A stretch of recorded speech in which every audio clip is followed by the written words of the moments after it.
Here's all my stuff. Start streaming. Here we go.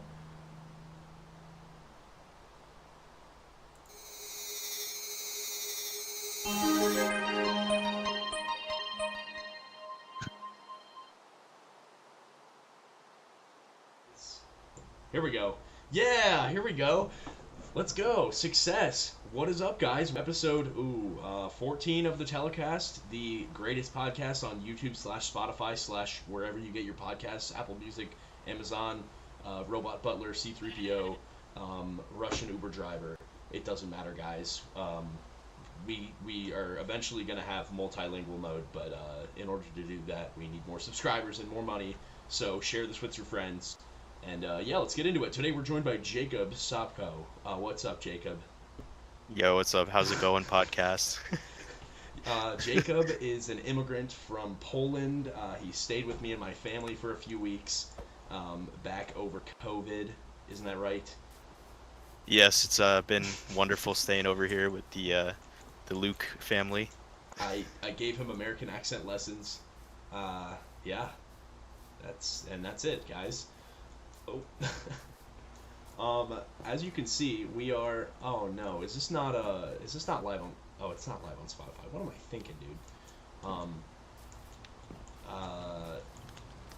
This is live on YouTube. What we have a good list of topics for today because it's been a while, and it's basically just something new every single day happening.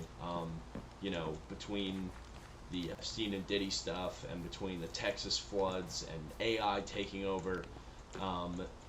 It's gonna be good. So and we're not gonna say anything too controversial, so you can hold on to your pants. My webcam is picking up audio.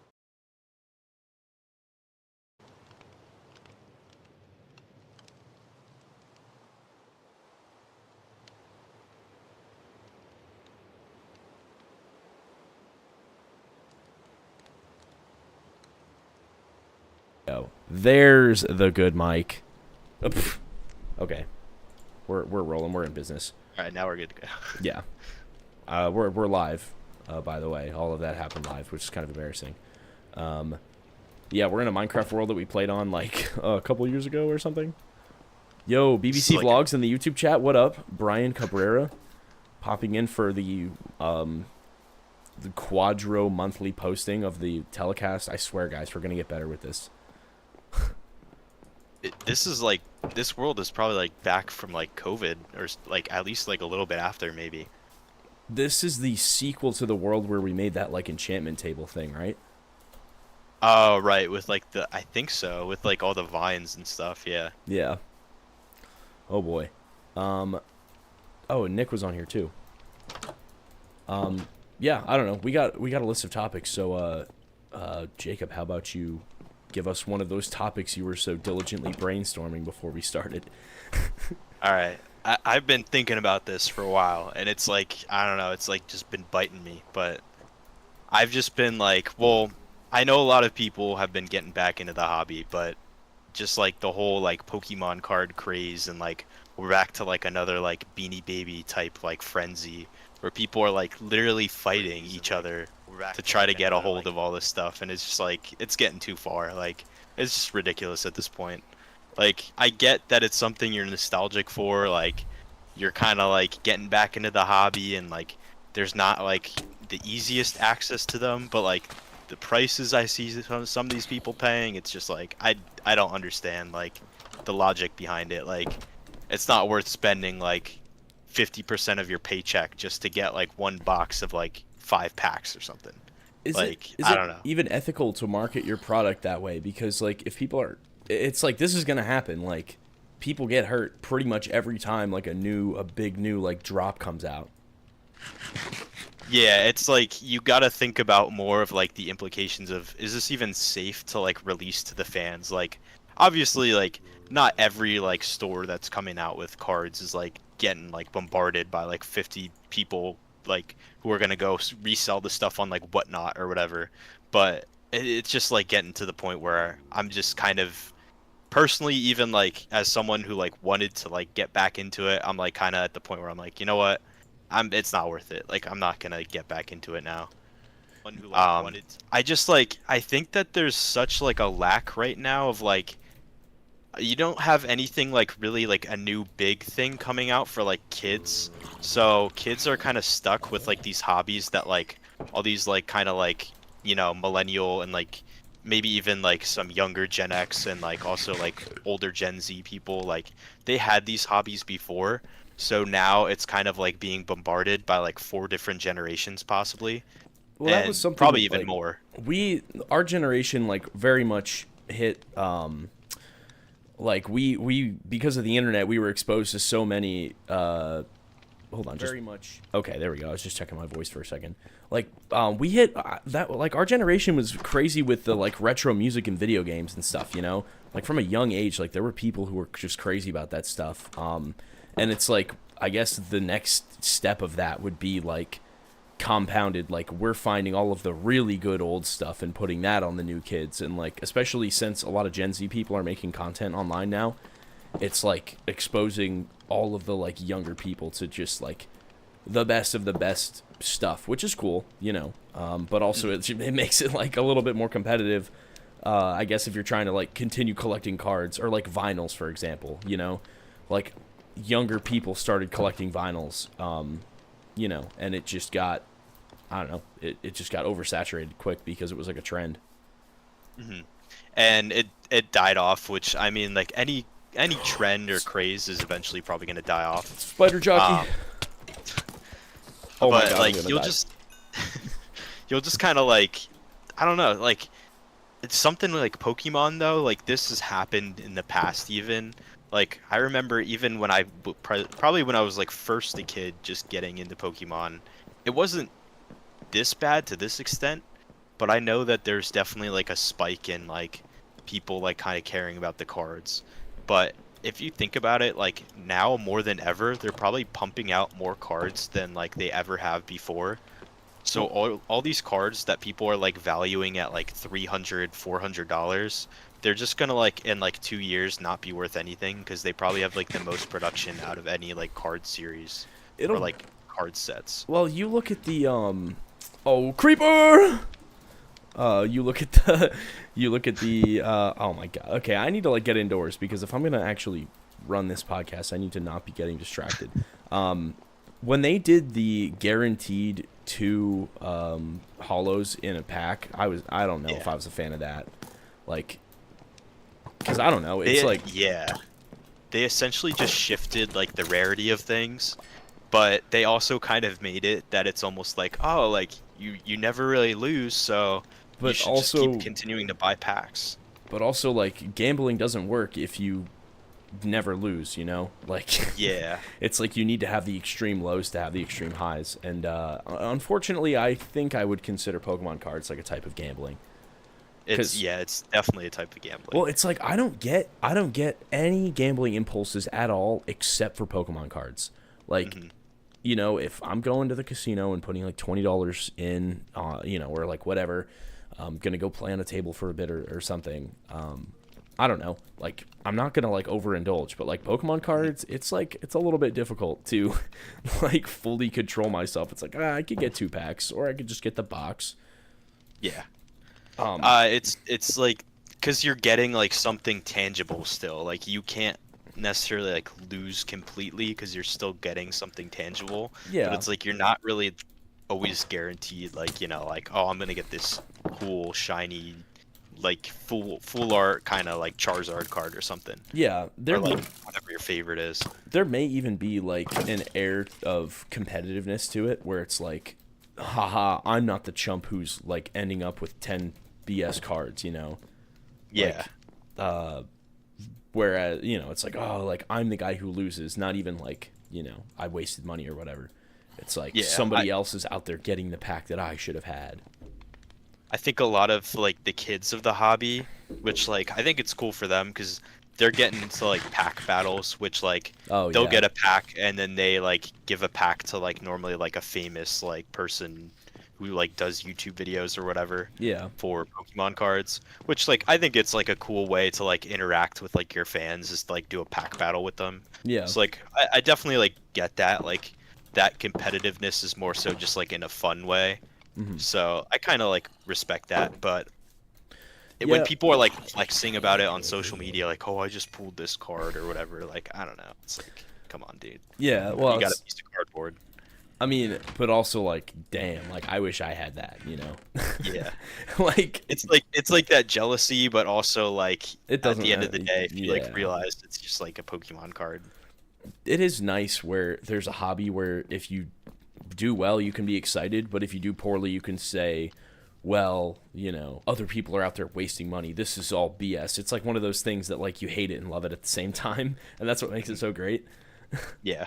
I don't know why it wants me to It chat. definitely like also like awakened like kind of like a thought in me that it's like, oh, like it's kind of nice to like things that are unpopular because there's not that like contention of like trying to like obtain the same thing. Yeah. Like Well, if you like something that's niche, like people aren't going after it. and that's also something where it's like, you know, a hobby where it's small enough that you can be excited when your friend gets like the thing that like, you know, Yeah. they need, but also with the big stuff it's like, oh, I got my shiny Charizard. It's like it's like you're cashing in, you know. It's like, oh, did you do your thing? And it's like it becomes more of a chore to keep up with versus something to like genuinely be excited over. I don't know.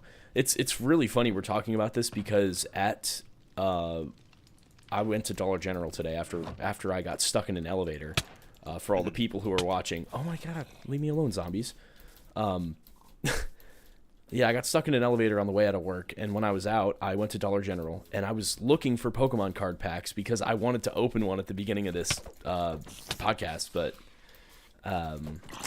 they didn't have them, and it's surprising because I don't know. I'm not used to them being absent from that place. Because it was kind of like a secret spot in town that always had cards, even when like you couldn't find them. Yeah, it's gotten to the point where people like discovered all the little like gimmicky places to get them. Should have never I opened saw them out. like even on like Google, there's like ads for like Ace Hardware like selling Pokemon packs, Yeah. and they're selling them at like twice to like 3 times like retail prices, which is crazy to me. Yeah, and people That, like, buy them. Yeah, like a big chain place that literally has nothing to do with cards is somehow like selling cards, and people are probably like buying them out. Well, also that's kind of strategic because I'm pretty sure Ace is like successful with young people. I did not know that. So the fact that they're like, you know, it's like, oh, are you kidding me? Like, again, it becomes more of like a manipulative like market game versus like an actual fun activity. And yeah, I mean, the Pokemon Company knows exactly what they're doing. Like my whole reason that I kind of got into cards as like a kid, and even to like this day, is like my favorite part was always just collecting like the arts of the cards. Like I never Yeah. really cared about like the prices. Getting like the knitted So- ones. Yeah, like just getting something that like looked unique, or like the claymation ones. Like when I pulled those from a pack as a kid, I was like, oh, like this is so awesome. Like I literally would like value those the most. Like I was never into like, I mean, like I obviously like every kid wants like whatever's like shiny and like kind of like Yeah, like impressive the looking. best one. Yeah, but like at the same time, like the sentimental cards were like the ones that like I valued the most, and like those were the ones that I had like the most like fun with. Mhm. Like whenever I would trade, like I was not trading always for like the shiniest card. It sometimes was just like, oh, like I really like this like art, for example. I'm gonna trade my friend like something else for it Yeah. that like is like of like probably even like higher value, because I just didn't care. Like I just wanted the cool arts. That's like, you know, because I had two older brothers growing up. They would get Pokemon cards and then just give me the ones they didn't want. So I always Yeah. had like a big store of like, you know, I don't know, like they would just give me free Pokemon cards, and you know, I didn't care that they weren't shiny or anything. I just liked, you know, if it was like my favorite like Slowpoke or whatever. Yep. Yeah.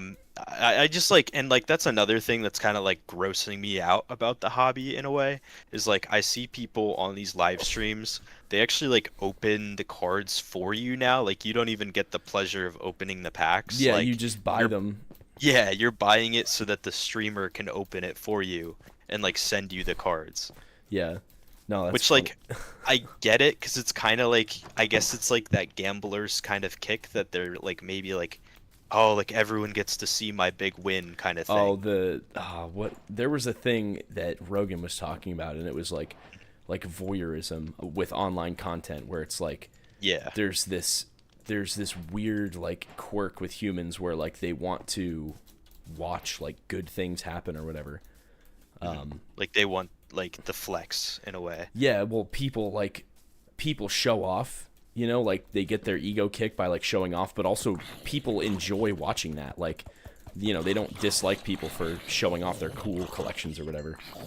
Yeah. Um, Yeah, and there's something cool about just seeing like, oh, like this dude has like the biggest like Nintendo collection ever. Like yeah.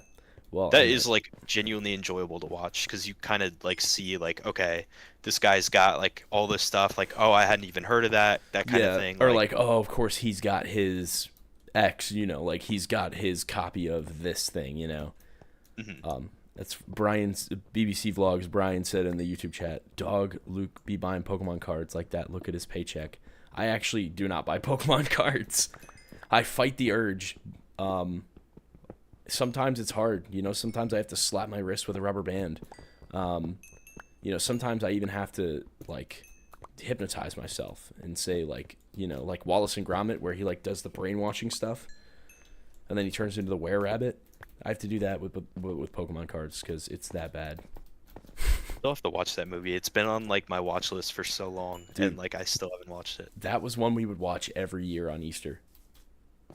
Huh. Um, Interesting. Brian says Dick sells Pokemon cards.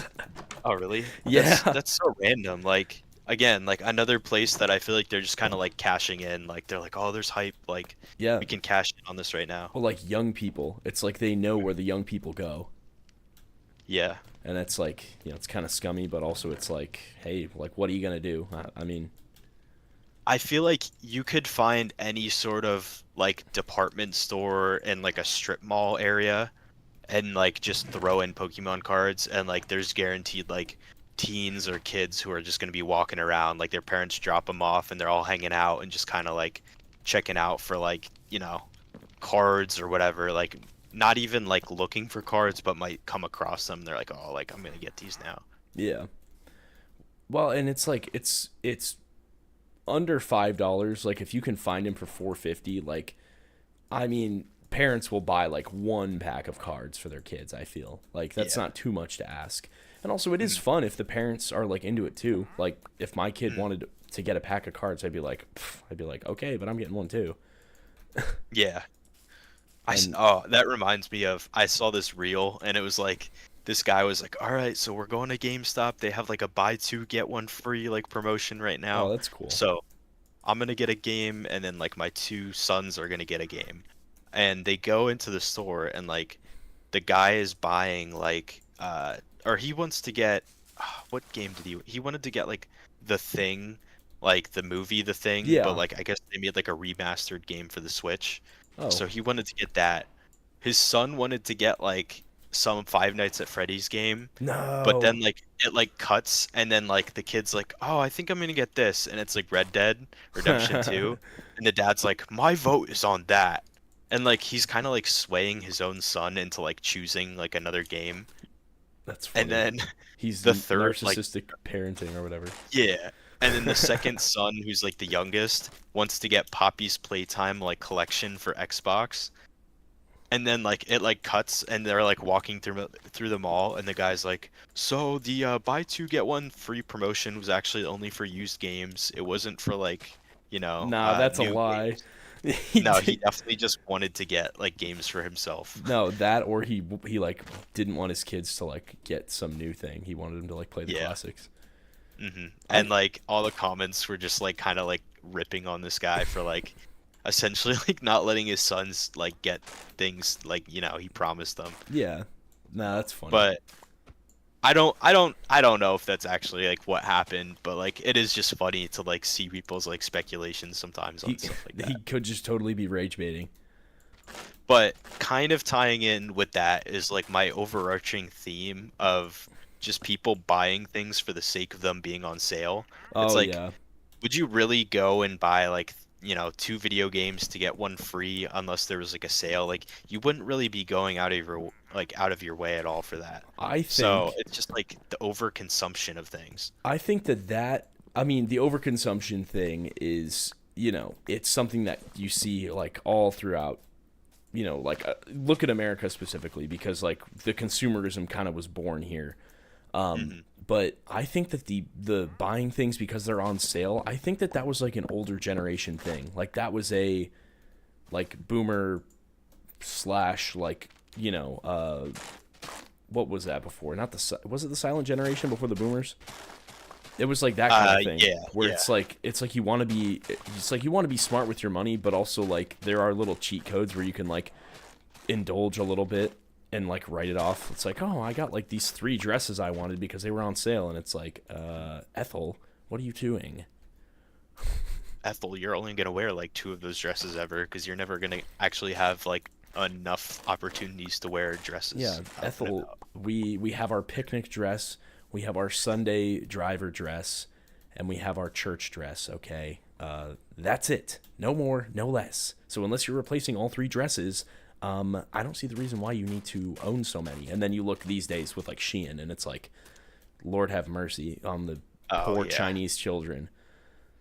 Yeah, it's bad, but like, it's like another thing too that I've noticed myself like overindulging sometimes, because I'll be like, oh, like I have all these books on my shelf, and it's stressing me out that I have all these books, but I did it to myself because like I'm like, oh, this book was on sale, or I found this book used, so it was cheaper, and I'm gonna pick it up.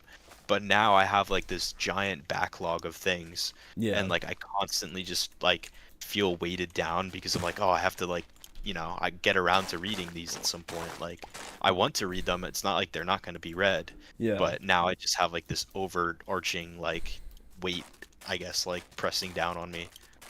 Well, I think it's a few things. First of all, it's like natural to like, want things, or to use the strategy of buying something with the intent of using it, even though you're never going to. Yeah. Also, I do not know how to harvest mangrove papagules. Oh, yeah, I have no idea. I don't know. But there's that. I don't know. Like, I've kind of fallen into I don't want to get rid of all of my movies because I'm preserving history. That's like a pretty good excuse for now. It's probably going to catch up with me, but like, I don't know. But the thing is, like, I look at my vinyls and stuff because, like, my mom will, like, make fun of me for all the video games and vinyls and movies I have. But, like, I could look through those vinyls and probably 80% of them I could tell you, like, a whole list of things about, Yeah. Like, it's something you genuinely, like, care about, and, like, that's why you have it. Yeah, and it's, like, important. The history of music, the history of, like, mainstream music, because, like, it is cool to look at, like, the little, the independent stuff. Oh, I have diamond armor in here. What am I doing?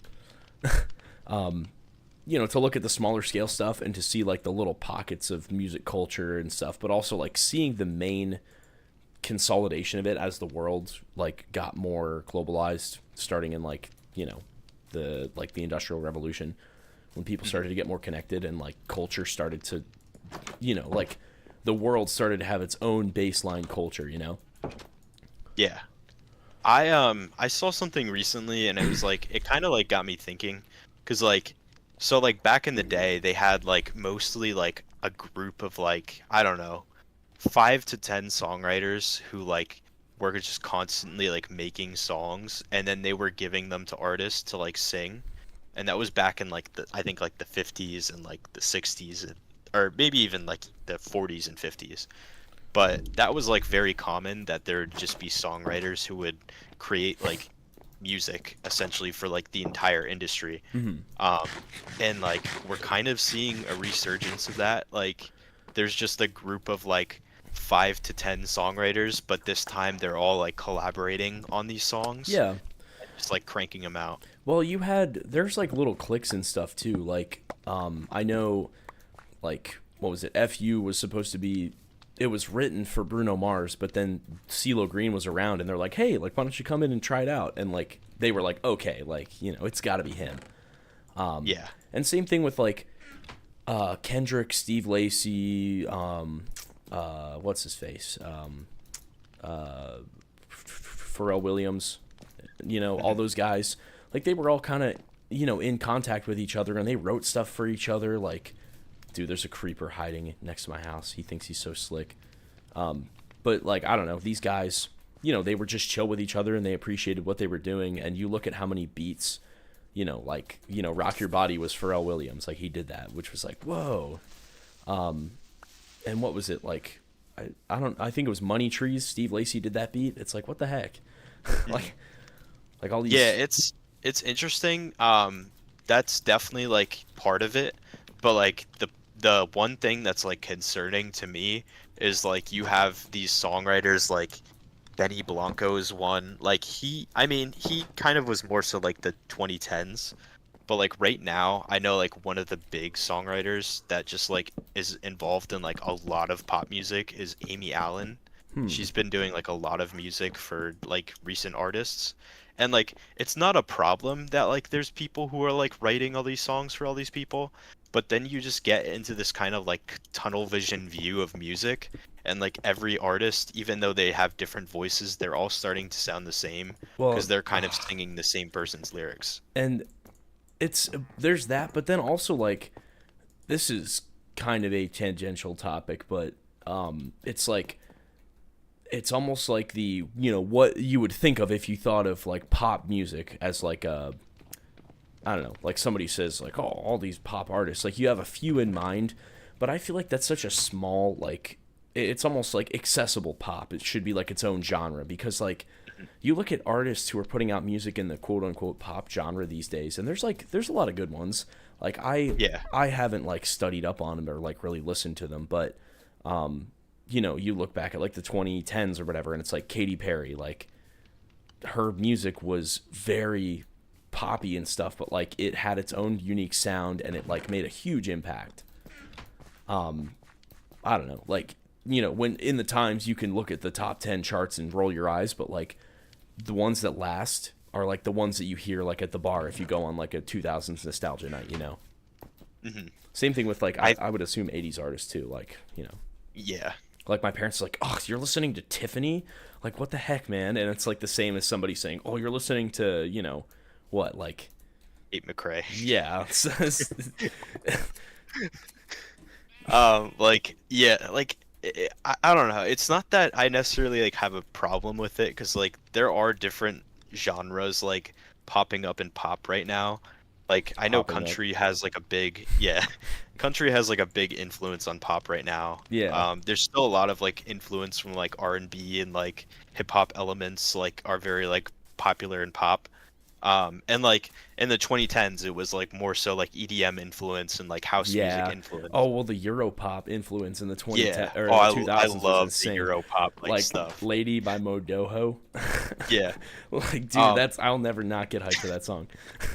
And like I was like, do you know the parody of like the Europop songs like that guy Well, like, Kyle Gordon or something? yeah.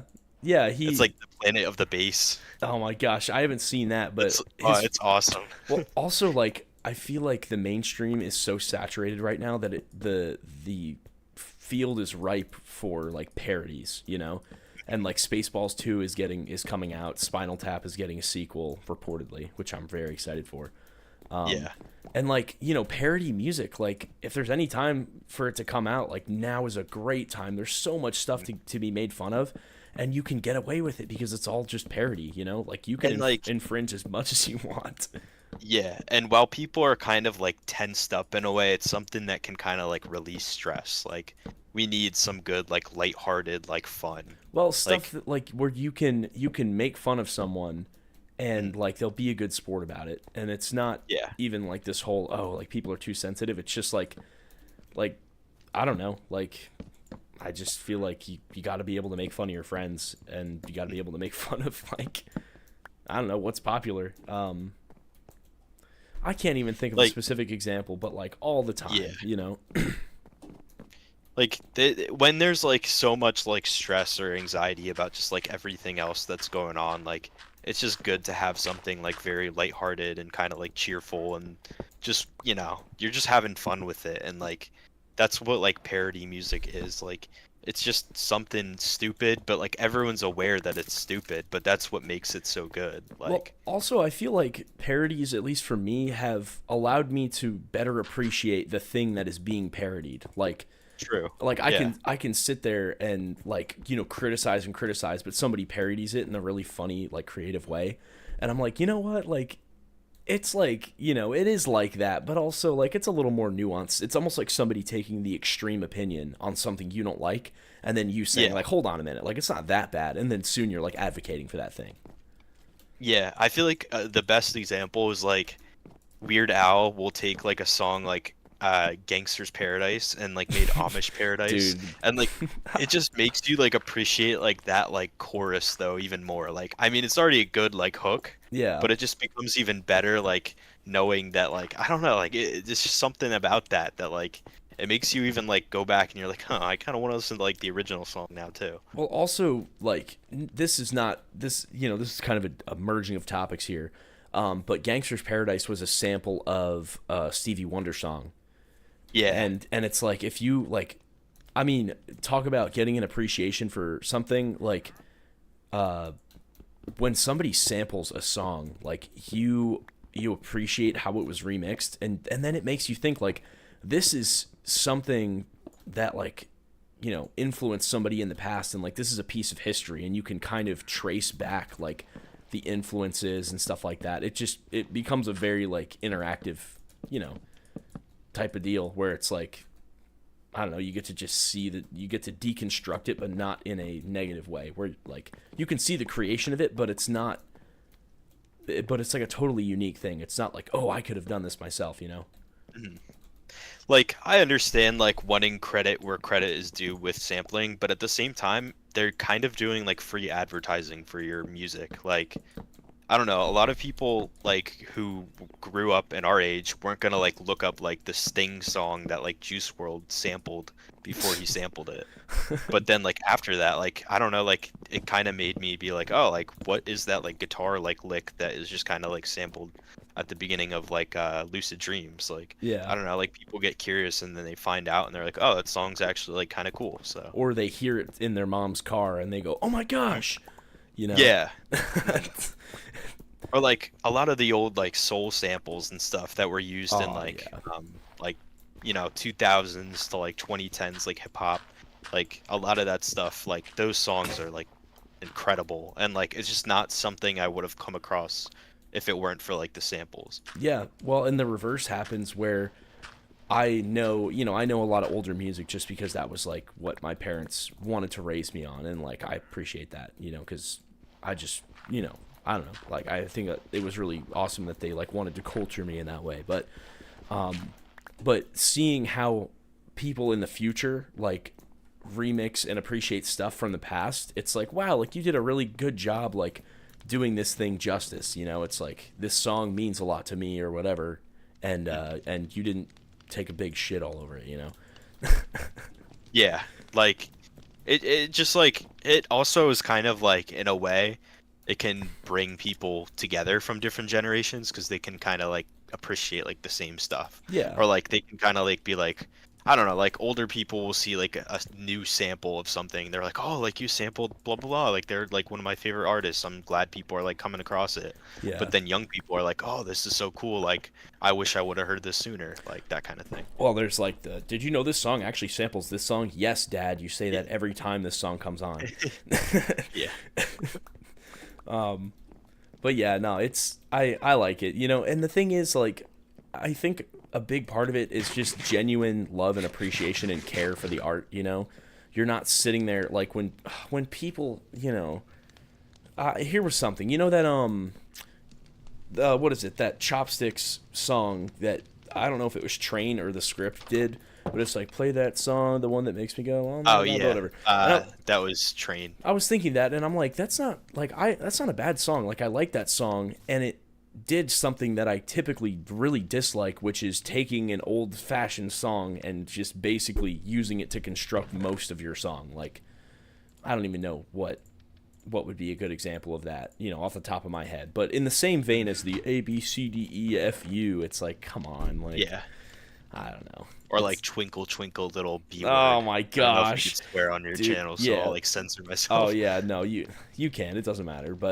Um, but yeah, it's like, it's like, come on, like I don't know. You got to try a little harder than that. Mhm. It's like if that and that doesn't make any sense because it's like if you were gonna release an album of songs, that would be like a filler that you're like embarrassed to put on there. You know. It's like not like an original thought. It's not No, really that clever. It's not it's clever. It doesn't make any sense. like Like, it's like oh the record label needs like one more song on here and like we have 10 minutes to make it. Like let's just use what we have and just come up with some crappy lyrics and then it's like oh my god like I can't believe we did that. You know, the most embarrassing thing I've ever made in my whole career. And for some reason it's like the #1 song. yeah, it always happens that way. It's like the song that they kind of like didn't really want to even put on the album or whatever just becomes like a hit. Like, Well, a big I thing don't was Cherry Pie. She's Mhm. my cherry pie. Like Oh, yeah. Warren, for a while, despised the fact that that song got popular, but like that's kind of an unhealthy thing to do. Is to just hate the fact that like one of your songs got popular. It's like just because it wasn't the way that you wanted it to happen doesn't mean it wasn't a good thing. And honestly, most things happen like that where it's not going to go exactly the way you want it. Like you'll get the genie's wish, but you're going to get some other stuff too. yeah, the old like preschool and like kindergarten principle of you get what you get and you don't get upset. Exactly. But yeah, like another thing too with like just music in general is like I don't really know how like record label contracts are going nowadays, but like with how easy it is for like people to make their own music and like I don't know again like I'm not really speaking from someone who's like on the inside of the music industry, Oh, so is I this have your no house idea. over here? Yeah. Oh my gosh. But I'm not like speaking from like, the interior of like the music industry, but like You I are feel like definitely right a now plant, a CIA informant. more than ever, like right now though, people should probably be able to have like the most creative freedom when it comes to what they're making. Yeah. But in a way, like I'm almost like underwhelmed. Like I don't think anything that's come out has been like super crazy or like just like has blown my mind or something. I don't know if someone has like suggestions, like I always will take a listen and like check them out Yeah, but nothing because is I blowing have your heard socks some cool off. things. Yeah, but nothing has been like, oh my gosh, like this is like the next great, artist. Like I just don't think there's been someone recently at least that like I've heard something and I'm like, all right, this will be like Michael Jackson level. Like Yeah. generations will pass and people will like love this artist. I think that has definitely happened on a smaller scale because again, like TikTok in particular is really and I was thinking about this today, how TikTok is outside of the mainstream of the United States. So if the US wants to, for example, silence criticism about pharmaceuticals or they want to promote they want to promote like young families getting married or something like that, or like Got Milk where they want to promote the idea of drinking milk. Like all this stuff is not really showing up in TikTok, and it's giving us a really interesting look at how people organically support things that they like. And you're seeing like a big rise in like baby content. Like people love to see like families and goofy babies doing all kinds of stuff, and like they keep up with like people. You could be an influencer just as a mom raising your baby because it's like, oh, I have a cute baby and like he's funny and he just does funny stuff. Yeah. But like also that's kind of like people don't necessarily want complicated music. I think like I don't know if it's an even split. I would think it's probably 75-25 where like it's 75% of people just want to listen to music that sounds good. 25% of people are like a little more picky, and I think like that 75% is really bringing up some good like solid people. But like you said, there really hasn't been just a kick-ass like Michael Jackson level person who has just shown up and everybody unanimously agrees like, holy crap, this is like the greatest person ever. And like that's the thing, like with Michael Jackson being as popular as he was, like it wasn't because his music was made to be like digestible. Like it definitely had like its like you know, intricacies and like complicated like pieces to it. Like if you listen to some of those isolated vocals with Oh all the my harmonies, it's gosh, like, dude, geez, it like is this is amazing. crazy. Well, Yeah. and the fact that there's probably him singing like in every single note and layering Yeah. them all in different ways, just hours and hours sitting there figuring out the most optimal way. And they did that with software that, you know, it was probably so much less advanced than like what we have Yeah. nowadays. Yeah. Like Well, you could probably do so much more with like the software today. But maybe that's a bad thing in a way, because it's like, oh, there's all these options. Like, yeah, it's kind of what am I gonna overwhelming. do? And Yeah. and having some kind of structure and rigidity definitely forces you to innovate. And I Yep. know, like that's a fact of life that I've that I have come across like in various different areas. So like one of my graphic design professors said that, what did he say? Basically, being put in a box or being restricted breeds creativity. So it forces you to work around the rules. And it's like, look at the laws of the United States, for example. Like, you know, somebody creates a law and immediately somebody finds a way to work around it. And it's like, if you set up a list of, you know, if you come up with a list of rules when you're making a song, like, we're not going to do this, we have to do this, we're not going to do this, you know, it really kickstarts a lot of things in your head.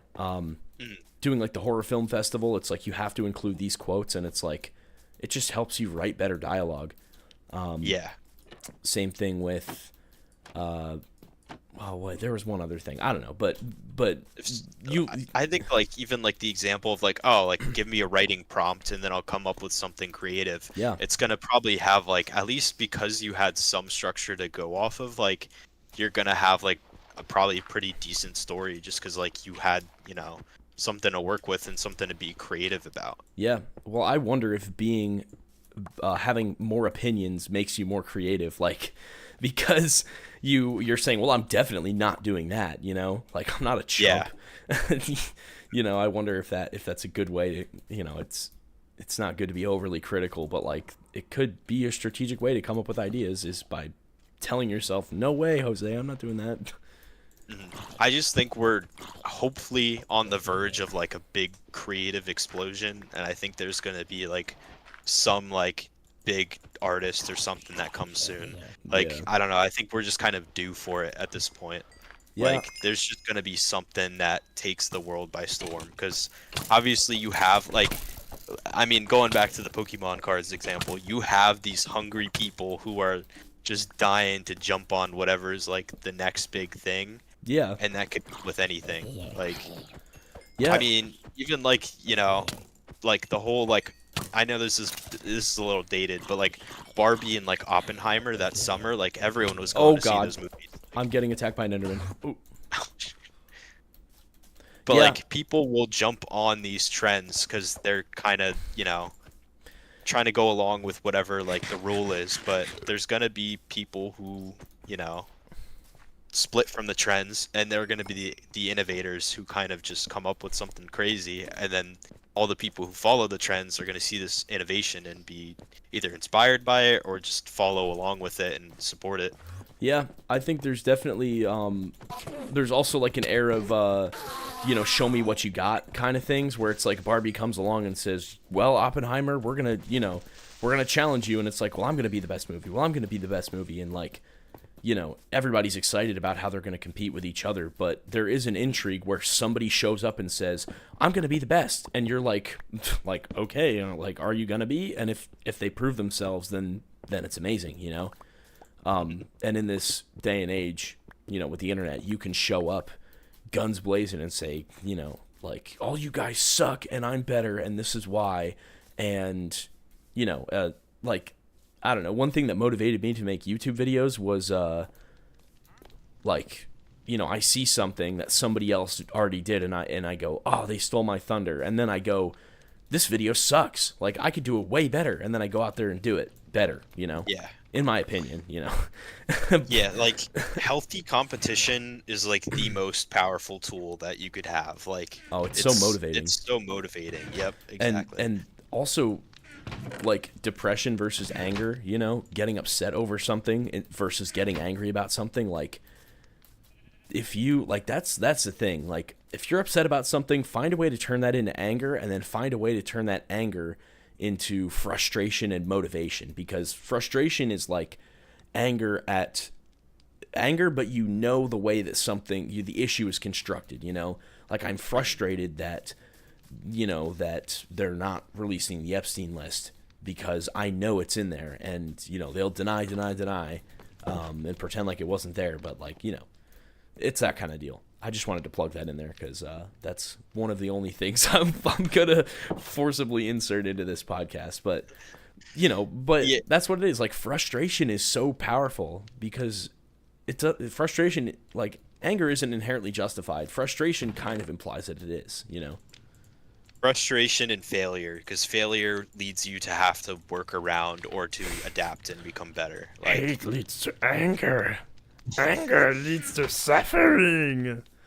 it's just like always been part of like human nature though. Like, we have to fail at something to like improve upon it, and like Yeah. it is like a primal instinct that we all just kind of pick up on, and like some people realize it sooner than others, but like I mean, like I know like this year at college, like I just wanted to draw for fun, and like I would get so frustrated at it because I'm like what is going on? Like, this What the looks heck? nothing like what I'm trying to draw. Oh, Like, you gotta just trust the process, man. yeah, you just gotta trust the process and keep going, and eventually you come up with something one day and you're like, wow, like this actually doesn't look like complete like garbage. Like, this looks decent. Yeah. And It's you don't get to that point until you have like a bunch of drawings that just look like garbage. well, and Like, have you ever like unless you're like a savant. That's like the one exception. like you're just hyper autistic and amazing Mhm. and can see it all? Yeah, because there are people who just have amazing like abilities when it comes to like their brain can just visualize anything and just kind of picture like, okay, this is where the arm has to go. This is where the Yeah. eyes are separated. Like, Well, you can achieve that through meditation. And I don't know if it's like a stillness of the mind or if it's just something that, you know, like a savant would just have inherently available to them at all times. Like, they wouldn't have to warm it up or anything, because like I've done meditations before where I have like been able to visualize. There was one example that I can really remember of this happening, and I was meditating and I saw a dog in my head, like just basically like imagine like a profile of a dog, like a PNG. And I focused on its leg, and I could see exactly how the leg was structured, like the way that it bent back, and then the knee was facing the opposite direction, and then it came down, and there was like the paw and the claws and everything, and I could see like the way the skin was draping over the bones and how the shadows and lighting were interacting, and it was awesome. And I wish that I could have just like gotten out of there and drew that right there, but it was like in the middle, and I didn't want to stop, so. But yeah. But there's like that, and also I've heard that if you interrupt your REM sleep, it can unlock that, because your brain is in such a high active creative state. Oh, yeah. I've just like, yeah, even with like dreams, like I know like I don't know, when I have like free time, if it's like a summer or like just like a time where like I'm going through like, I don't know, minimal stress or something, I start to tend to have like crazier dreams, and I think it's because my brain's like just kind of like coming up with like, okay, well, here's like something to like Yeah. keep you like focused or like distracted or not distracted. I don't know how to describe it, but like my Yeah. brain's just coming up with things because it just has the time to do so. Well, and also Um, like maybe it has more of a need to sort out what's going on in your head. And like I did notice too, when I'm genuinely like tired and like fall asleep on my own like accord, and I'm not like just like forcing myself to go to bed, like I genuinely like just feel my eyes are heavy and go to bed. Then I genuinely like, that's when I have like the most vivid dreams. And I think like you're saying, like you definitely have like such like a peak of like creativity at like in like REM sleep. And honestly, like I do wish I wrote down more of my dreams, because like whether I'm actually ever going to use them or not, there's probably like plots in there that it's like, hey, like this would actually make like a decent like movie or, short story Dude, or something. Like, that's every time that I send a massive one of those to you guys. That's when that's happening. I just have this massive it's all from a burst. dream. Well, not from a dream, but it just Oh, pops into my head, and I just say to myself, like, I gotta write this down. yeah. I actually have two quotes about creativity. The one is less of a quote and more of a paraphrase, but the first one was from Michael Jackson, and it was about the muse, where it's like this, this mysterious place that you get your great ideas from, like you get your inspiration from. And he said, like, oh, I need to, when I get something, I need to write it down, like immediately. And whoever was with him said, like, why? And he said, so that Prince doesn't find it. And it's like, it's like this, it's funny, but it like puts a value on that inspiration, because like if you have it, like grab it and take it. Don't wait around, in hopes of something coming up later. Like if you have a creative thought, like that's a resource, Yeah. That's like another thing that I think, like, I mean, I know personally, like, I really want to get into it, but like just like physically journaling and writing things down, like, Oh yeah. I think that's so like valuable to like your brain, and just like even like learning and developing, like just writing things down and physically like having the movement of like the words being written out, like it jogs your brain, but it also like, makes sure that your thoughts don't go to waste, like especially when you come up with something like that. Well, and it recycles the important stuff, because like you're cycling through so many thoughts in a single day.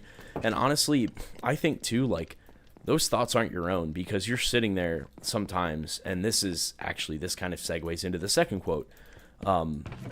It was from Brian Wilson from the Beach Boys, and he said, like, if your brain can come up with all of these negative things to think, then it can come up with all these amazing positive things to think. And it's like, your brain is going to cycle through positives and negatives and things, and it's really what you choose to focus on that you're going to have. Like if you sit there, and some people can't help it because it's extremely difficult, but you sit there and kind of stew in these negative thoughts, it's, it starts to become real. Whereas, out of 1,000 thoughts, you choose the 5 good ones to write down. That's what's going to be recycled and put into your head when you go to sleep at night. It's going to be what shows up in your dreams. It'll be the things that you choose to tell your family about when they're like, how are you doing? It's like, oh, I'm doing great because of this, and this, So I don't know. And that's like, yeah, I like really like that quote, because it just like, even as like someone who, I'm not always in the most positive mindset, or like I'm not in the most positive mood or whatever. But when you do have moments like that, it kind of like, like you also kind of learn, hey, like some of these things that I'm feeling so negative about are like things that I could like realize, hey, I got to take some accountability for this. Like, I can't continue to blame like everything else. Like sometimes you just got to blame yourself, and that's okay. Like it's okay to be wrong or to be like bad at things. Like I was saying earlier, it's okay to fail, because eventually when you realize, hey, like I can grow from this, I can be a more positive person out of this, like just like learning that like kind of like self-confidence in a way is like so powerful. Like just changes like a lot. Or like you're in a position that you can't really do much about. For example, like, I don't know, applying to jobs. Like, it's like I'm applying to jobs, I'm just not getting any bites. It's like there's nothing you can really do about that. This, I guess I don't have this isn't a good example for the second part of this, but like, if you can't do anything about it, then see what you can learn from it, because at least if you learn something from it, you're getting something positive. It's not a total, kick in the ass. I guess, my girlfriend broke up with me or whatever. And it's like, that's like, it's sad, you don't have a person that you can like go to all the time or whatever. But also like, now you get to know yourself better, see what you're like on your own, I don't know, like it's everything can be turned into a learning experience. Because a lot of it helps you find more out about yourself, which everybody's always trying to do. Yeah. I just like I don't know, like I just like noticed that there's like all these little things that I'm like, why was I, either holding myself back from it or like I was too afraid to try these things and like all of a sudden like I'm just like, you know, pushing myself to kind of get out of the comfort zone, and when I actually see like growth, like it just makes me kind of like, obviously like you're gonna feel good about that growth. Like it just makes you feel so much better, and like things just get easier from there. Like because you're just growing and developing and learning like more about yourself, but also more about how you can kind of position yourself with others to make it like kind of just like put yourself in like a position where you're gonna be like of value, or like just feel like very like in touch with like what's going on, I guess. Yeah, well, I don't I can't really put it in words like exactly, but like it's like it allows you to relate to other people who are struggling, which makes, it raises everybody up a little bit. And also, like, if you go through hardships, that it shows that, you know, that it, like, everything turns out all right. Like, you'll be fine. It helps you with your kids in the future. It's like, I've been there. If you've ever talked to your parents about a hard time and they're like, trust me, like, I've been there. You don't get it, and then one day you get it, and it's like, oh my gosh, like, I don't know. I don't know. Things like that. Like, just the things that you can, learning is one thing, but then it allows you to, like, rub off on other people, show them that it's not that bad. It's all this stuff that you can, hard times create strong people. That's just kind of like a fact of life. yeah. And like yeah, I don't know. It's just like you just like I don't know. I'm like stuck right now. You're fine. I just like yeah, because I had a thought and then it just kind of like slipped away from me. But Yeah, this stuff is all it's very like broad topics, but it's all like timeless stuff. And that's like, I mean, I've been trying to get, just I guess by the nature of doing videos and stuff, I've been looking back at a lot of like timeless themes and like ancient wisdom and stuff. And it like, it makes sense because like if you have all this amazing wisdom on life, you would want to pass it down to future generations, like make sure that humanity in 200 years is not going to repeat their same mistakes. I think like too like this is something that everyone needs to learn, and it's that you can learn something from everyone no matter like who they are. Mm-hmm. Like like even if you don't perceive this person as like I don't know, because some people are gonna like look at someone and they're gonna be like, well, I think this guy is like, not like on the same level of intelligence as me.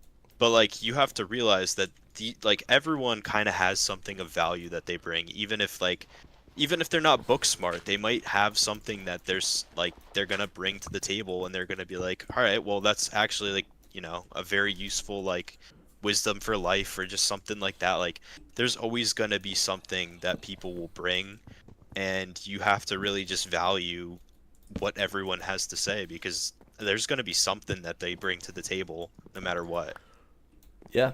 Well, and hearing different opinions and stuff is great because it opens up your mind. That's opinions, but also like, you look at, I don't know, like I've heard, people talk about how they have like family members with Down syndrome, or like autism. And it's like, it's like, it just, like, I don't know, like people say like, oh, my family member with Down syndrome can have so much fun, and isn't concerned about all this stupid stuff that bogs me down in my everyday life.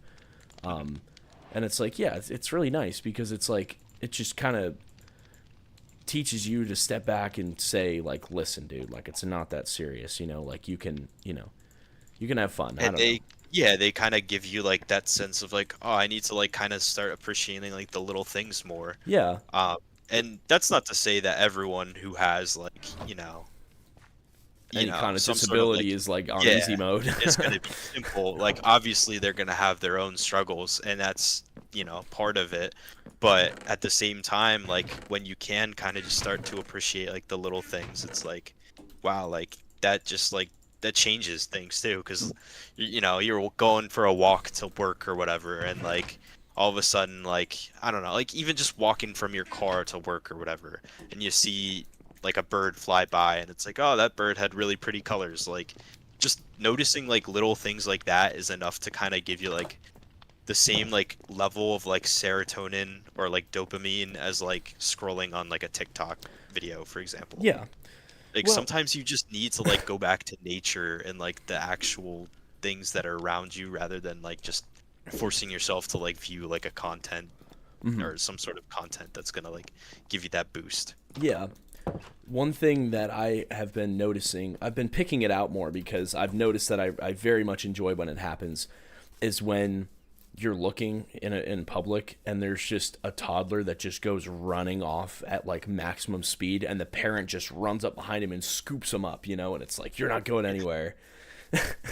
Like that's Or like like, something that's like so much more common if you like look for yeah, it. my favorite thing too is like when a baby is just like they're so much like more like intuitive than you think. Yeah. Like Well, there they're was a baby at the grocery store the other day, and like he was like staring at me smiling, so I'm like smiling back, but then he starts to like he like waves to me, and I was like, wow, like this kid's like literally like pretty much like an infant still, and he's waving like he knows that like if he waves like that's saying hi. yeah. And I waved back to him, and he like just like started like grinning so big that like he got a reaction, and like I saw like how like happy he was that like it worked. And like Yeah.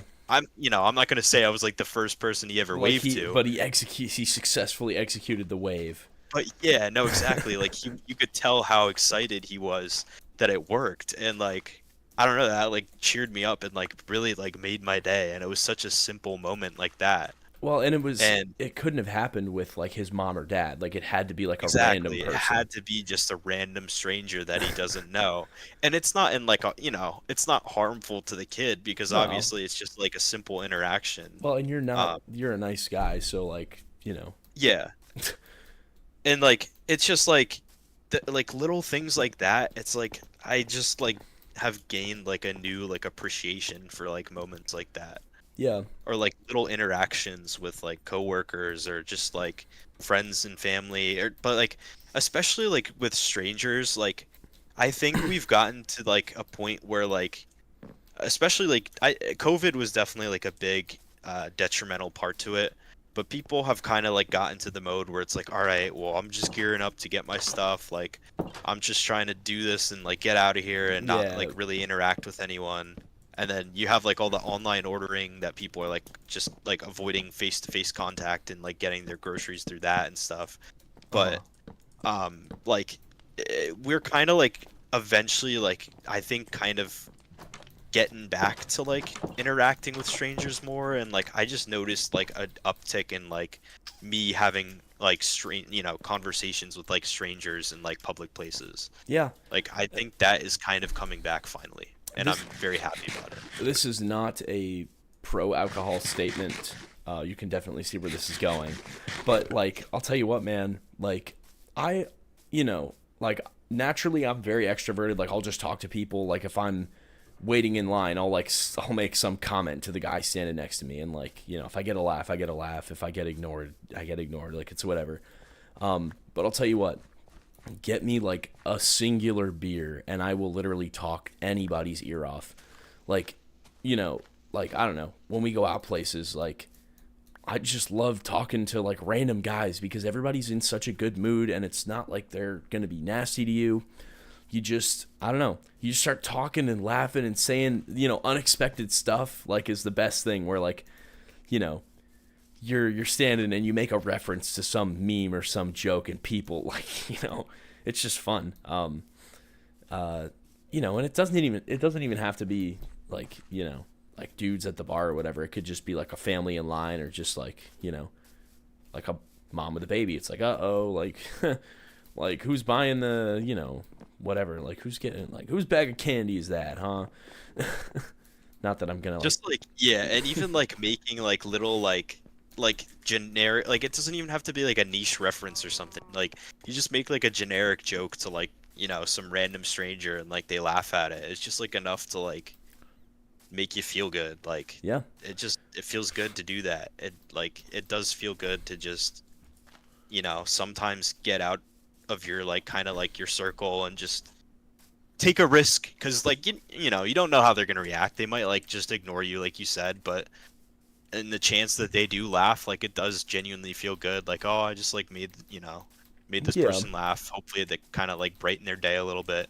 Yeah, and you realize like everybody is really not that different. Like most, Hmm. like most people are just in the same boat. I noticed that like a lot when I started working. Like, everybody that I work with, regardless of age, is all just super chill, relatable, conversational. Like, you know, you can joke around and, I don't know, everybody's just, maybe it's just the place I work, but like, I don't know. Everybody's just very positive and fun and just not out to prove anything or, I don't know. And that's what I can like appreciate about like how like workplace culture has been like evolving to be more like team oriented. Like they're really like trying really hard. Like companies will try really hard to like make people feel more like in touch with their like coworkers, because in all honesty, like when you do have that team aspect, like it does breed like innovation and like creativity. Like you're going to come up with more innovative solutions because you feel more comfortable with these people and you're not afraid to take those like risks, Yeah, you're because not like going to be afraid to your say, friends are not gonna like make fun of you. And if you view your coworkers as more of like friends than like just yeah, being coworkers, like you're gonna feel better about it. well, you're all there for the same reason. Well, and it's nice, like, if you say something ridiculous, you're going to get, like, laughs. You're not going to get people, like, looking at you like you have five heads. Mhm. That's definitely a thing. Like, and it kind of, you're allowed to, like, be yourself and let out who you are. Because, like, when you start working at a place, you don't want to, like, show too much of your personality because, you want to just slowly integrate. You're shy. You don't know what the vibe is. But then, like, yeah, over time, you slowly let bits and bits of yourself out. And there are, like, there are things like you run into people outside of work or you go to lunch somewhere someday or something. And there's just all these little bits and pieces, connect the dots and just build up relationships. And yeah, I don't know. I've learned a lot about relationships from work, and they've intentionally taught us things like things to do and things not to do, like how to be constructive while still being respectful, how to be, how conflict is just as important as a positive interaction because conflict allows you to stretch those muscles and come to compromises and like I don't know, it allows you to just be more comfortable with people. Mhm. Um, And conflict is like so important, because like learning to like healthily manage conflict and like diffuse situations is just very like good, like a good skill to have. Yeah, and to see um, people get angry so that you know what that looks like, mhm. you're not afraid to make them angry because you've seen them angry before, it's like whatever. And another thing I was gonna, oh, I just had something in my thing, or I just had something that I was thinking of, and now it kind of slipped. Oh, no, I got it. So like most relationships like are gonna all start like the same way, which is like kind of interesting. Like whether it's a friend, a coworker, like even like someone you're gonna be like dating, like it all starts in the same like kind of conversations, like getting to know someone, and then you kind of start to like get to know them like a little better. You guys might find something in common that you can kind of like joke about. Like it's all kind of like the same, like you said, like a muscle. You kind of just like work that muscle and learn like how to build like relationships, and that just gets stronger and stronger with each one you do. Yeah. So It is funny to see like how each relationship kind of differs. Like friends, for example, like one of the first big milestones of like friendship is like like a fight, a conflict, or like when you start like being able to make fun of each other and like be a little bit more personal because like when you're like dating somebody, you have a lot of personal conversations like much earlier than you would in other relationships, I feel. yeah. But like with friendships and stuff, like a big milestone I think is like when you really really open up because it's like it's like a big trust thing. Yeah, when you have like the midnight talk, Yeah. like Yeah. or like the talk until 2 in the morning talk. That's when you know like you're gonna be like homies with someone for like a while. Yeah. Well, it's just it's good stuff. Mhm. I don't know, I think work like I think there's less room for failure at work because if you make a drastic failure, like you're putting your job on the line, you know. Mhm. Um I mean, relationships obviously is like, oh, like you're going to kiss for the first time or whatever, you know, stuff like that. Mhm. Meet your parents. I don't really know, like work relationships, I guess I don't know, like uh a big thing for me was like when I first had to meet with the boss on my own, like the head boss guy. Yeah. I was like, I was nervous, but like I know his personality, so it was like cool. And I knew what I was in there to talk about. You know, I knew what I was going in there for. It was to ask to get my master's covered, which I knew was offered by the company. But still, it's like nervous to get in there and ask for the company to put something out for me, you know, because I have to, you know, I'm running the risk of, you know, of asking for too much and not contributing enough. With everything, like there's that fear of like rejection because you just never know. I mean, there's always like a case that like what if it doesn't work or Yeah.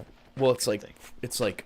the vulnerability, you know, it's like saying like, hey, you know, like I'm an employee. Maybe asking for a raise could also be like another big one for like work. Because you're putting yourself out there in an uncomfortable position and you're ultimately taking a risk. Yeah. You know. So I don't know. And you could totally get crapped on, and I'm sure that people get like I don't want to say trauma responses, but you know what I mean when I say that. Like people have one bad experience and it just soils them from ever being able to ask for a raise again because they're terrified, you know. Or like they're terrified to make a mistake because they don't want to get fired. Yeah. I don't know. I before we get on to like a next topic, I might just run to the bathroom, take a quick break, and then we could hop back into it, but Yeah. I'll be back in like a minute or so. Yeah. Are you sleeping or no? Here, let me just like I'll just go back to my house real quick. Okay. Back to the shack. Yeah, back to the shack Take me with the lightning back. strap. Back to the shack. Back to the shack with the lightning strap. Oh, I just revealed my desktop. Again, I don't have anything. So many skeletons. Oh, I don't have anything on my desktop other than potential spoilers for upcoming videos, but that's fine. I just gotta kill this skeleton quick. Let's see. Alright. What can we do in the... Well, I wanted to see if I could go to my webcam, like full screen, for like an intermission. We got BBC Vlog said Werewolves of London is a good example of a song the artist hated but topped the charts. Gotta say, not a big fan of Werewolves of London. I think Jacob is at the bathroom. Is this gonna work? Bada boom! Hey guys, we're in full screen right now. Welcome to the intermission. Meme of the day. Do I have that meme? I have a really funny meme. I was like, where is it? It's saved in here somewhere. A guy said, he goes, "You're twice the legal limit," and the guy goes, "Twice in a legal minute." I didn't save it, but I'll find it. I'll find it, guys. Let's see. Twice in legal minute. Twice in legal minute. Yeah, here we go. Okay, guys, I found it. What is that? All right, guys. Here's the meme of the day. Ready? How do I do this? Oh, here, I have to turn this down. What is that? 1-8. What does that mean? Means you were higher than twice the legal limit. Twice in legal minute? Isn't that funny, guys? Isn't that funny? Okay, yeah, that's it for the meme break and the intermission. I don't have my sound effect board, which is kind of annoying. Or do I? Did I put it in here? I don't know if I did. I don't think I did. But yeah, guys, so far the podcast, what topics have we gone over? It's been a solid hour and 14 minutes right now. 14 minutes and 24 seconds. I don't know. We talked about life. We've talked about consuming things, and we've talked about, what is that stuff called? Pokemon cards. Yeah, it's been a real ride. I don't know. I feel like we talk about the same kind of things on this podcast all the time, but that's fine because life is pretty much composed of the same basic parts when you get down to it. You go looking for answers in any different department, you wind up at the same place. Yeah, I don't know. I can't really come up with anything off the top of my head, but get me talking about something and I will tell you some timeless topic that comes from it. I need to organize my chests down here. It's kind of funny because I legit did not play on this world in a long time, but somehow kind of have a great idea of what's going on. There's a mine under this house. I think that would be cool to check out at some point. I got to do something about that. What do we got? Oh, I have slabs that I can put there. I remember seeing those somewhere. Yeah, polished blackstone slabs. Mr. Batman, I'm Arnold. I will go fix you some tea, Mr. Wayne. Yeah, there we go. That's okay. Put you up here, Mr. Torch. I miss live streaming video games, gotta say. I don't see myself going back to do it anytime soon, but I'm putting it out there. I miss live streaming video games. It's fun to just get on here. I was watching some of my old Terraria streams. I'm slowly morphing the way I say Terraria into Terraria. I guess it's kind of slipping out. It's my Freudian slip, guys. What we really need is some diamonds up in here, because I need to make a diamond pickaxe and enchant some stuff. Enchant my armor would be nice. Get mending going on with the villagers. I really don't feel like doing that. Wool farm is going like crazy, dude. We got stacks on stacks, am I right? Enchanting table going. The mine is over here. Let's go take a look at the mine. I think I don't think this mine is really worth anything at the moment, so we're gonna have to take a look over here. These vibrant visuals are really nice. I know what else has been added in recent updates. Oh, it was this. Yeah, we're like the mine. Oh boy, I think we're just gonna have to maybe grab some wood and go on like mining expedition, build like a little outpost down here. I just want to get one look here. Yo, what up? What's up? Welcome back. I'm trying to join the world, but it's not letting me, so I'll just like I I'll just talk for now. I could try and exit out and. All right, yeah, whatever you want to do, it's all right. I'm exiting and going back in. But I kind of like I'm going back now again on the whole Pokemon card thing, and I'm thinking about it.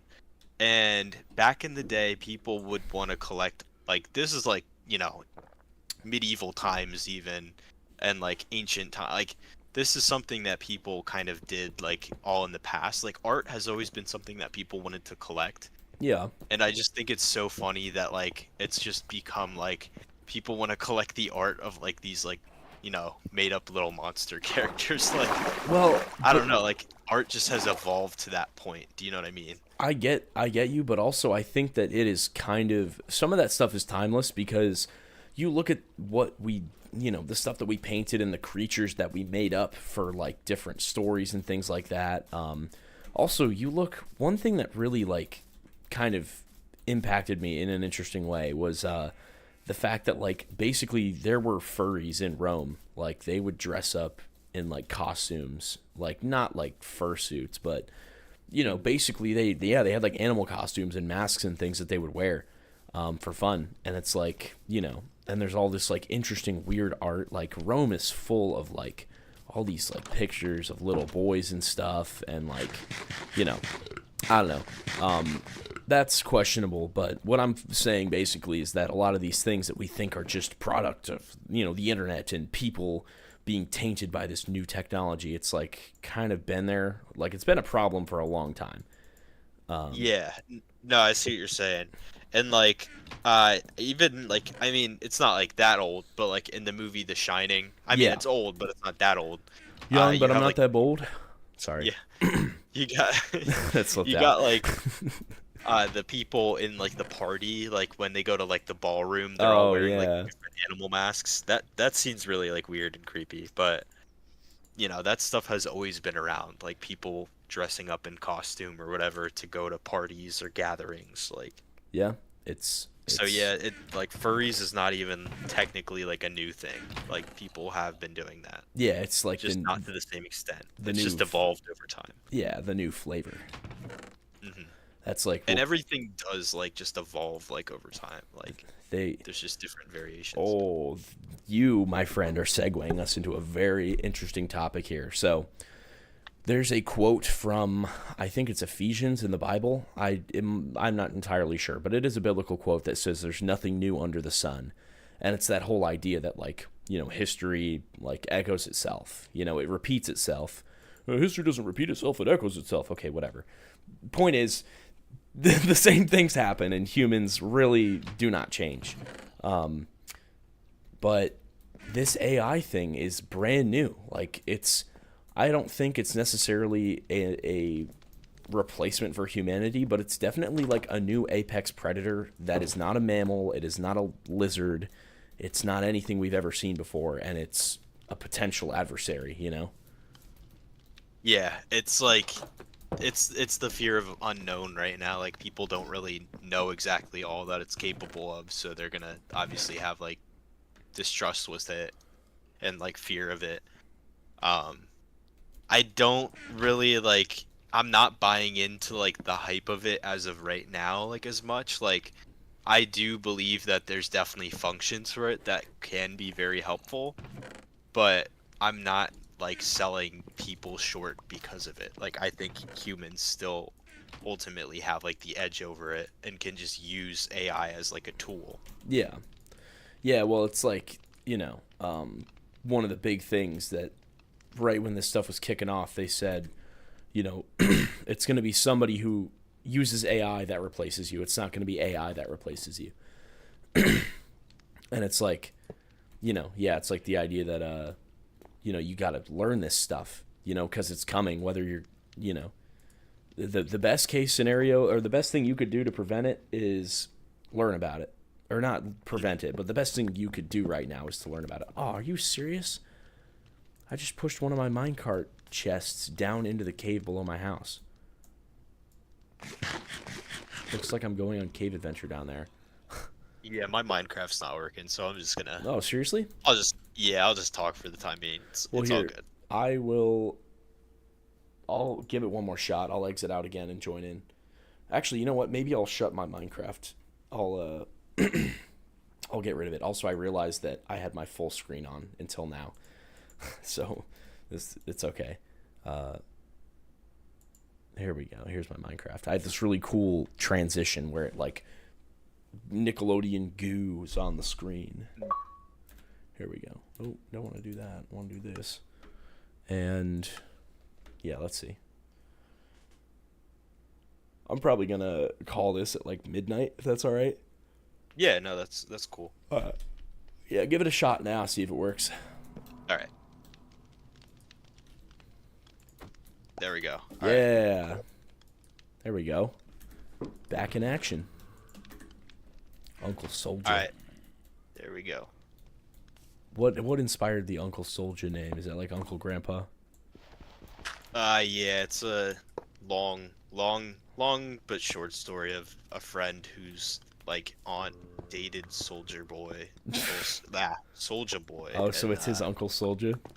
Yeah, so he was very close to having Soldier Boy as his uncle, I guess. So dude, that's Unc. where it kind of came from. That's awesome. Yeah, no, I was like ahead of the Unc curve. I had Uncle Soldier before that, so It's Uncle Grandpa. proud moment there. That's a claim to fame. Yeah. Dude, I don't know if it's just hot in this room or if it's just me or what, but temperature in this room kind of went up. Earlier, it was like thundering and lightninging. So that was interesting. See how I did that? Yeah, it was kind of like humid and like looked like it was gonna rain like all day for me, but I didn't really ever have it. I don't think we ever had the rain. We just kind of had like like clouds and like humidity. Oh, dude, there's so many skeletons down here. Yeah. This summer has been a very humid one. Yeah, it was like, so last week I went on vacation, and it was pretty much the only full week of the summer that was sunny and bright, and I was like, I got lucked out, you know, big time with that, but yeah, like, I don't know, it's just been rainy and humid, and, tell you what, man, I hope they're not manipulating the weather, because they did that in Vietnam. I hope not, but Something, I just, like, I think that, like, I don't know, it's gonna eventually, like, get to the point where it's like another dry summer, but yeah. I mean, for the time being, it's just like humid. Yeah, it's definitely been just like every single day has had a bit of rain, but also apparently like a couple, like last summer, I think it was rainy all the time, but also I think that's BS because I went out in my Care Bear pool like every day. And it wasn't rainy like every day. I had a lot of good soaks in that sun. I want to tell everyone. I feel like, I mean, I know it has no like correlation whatsoever, but I felt like this like spring season didn't feel as rainy, and that's typically like when we have like all the rain, so maybe it's like a, you know, kind of like push back to summer in a way. Yeah, it like. And I have almost felt like the seasons like shifted. Yeah, a lot like, of people say that. I don't know, there's like parts of like the spring that like it just still wasn't, you know, getting to like the warm part yet. But then even with like the summer, like I don't know, it took a while for it to get to like genuinely hot temperatures. Like we went from like being like pretty cold to like really warm in like a week. Yeah, it definitely, there were not a lot of like temperate weeks, but also because of the rain, I think the beginning of the summer was like a little more tempered than usual. Yeah. Oh, I'm an idiot. I just used one coal to smelt one iron. Yeah, I gotta get coal soon. I'm running low on it. Ooh, here's a villager, zombie villager with a like cartographer, like librarian. I didn't even know that the zombie villagers could have professions. Yeah, I think that was a newer thing, or maybe it's just a Bedrock thing. I'm not sure, because I think the way it works, and I could be totally wrong, is that Java, they save the profession as like a stat on the villager, but they like don't show it, whereas like Bedrock does. Yeah. I want them to update the way enchantments look. Like it's cool, but I want to see like a little flame icon in like the corner, you know? Mm-hmm.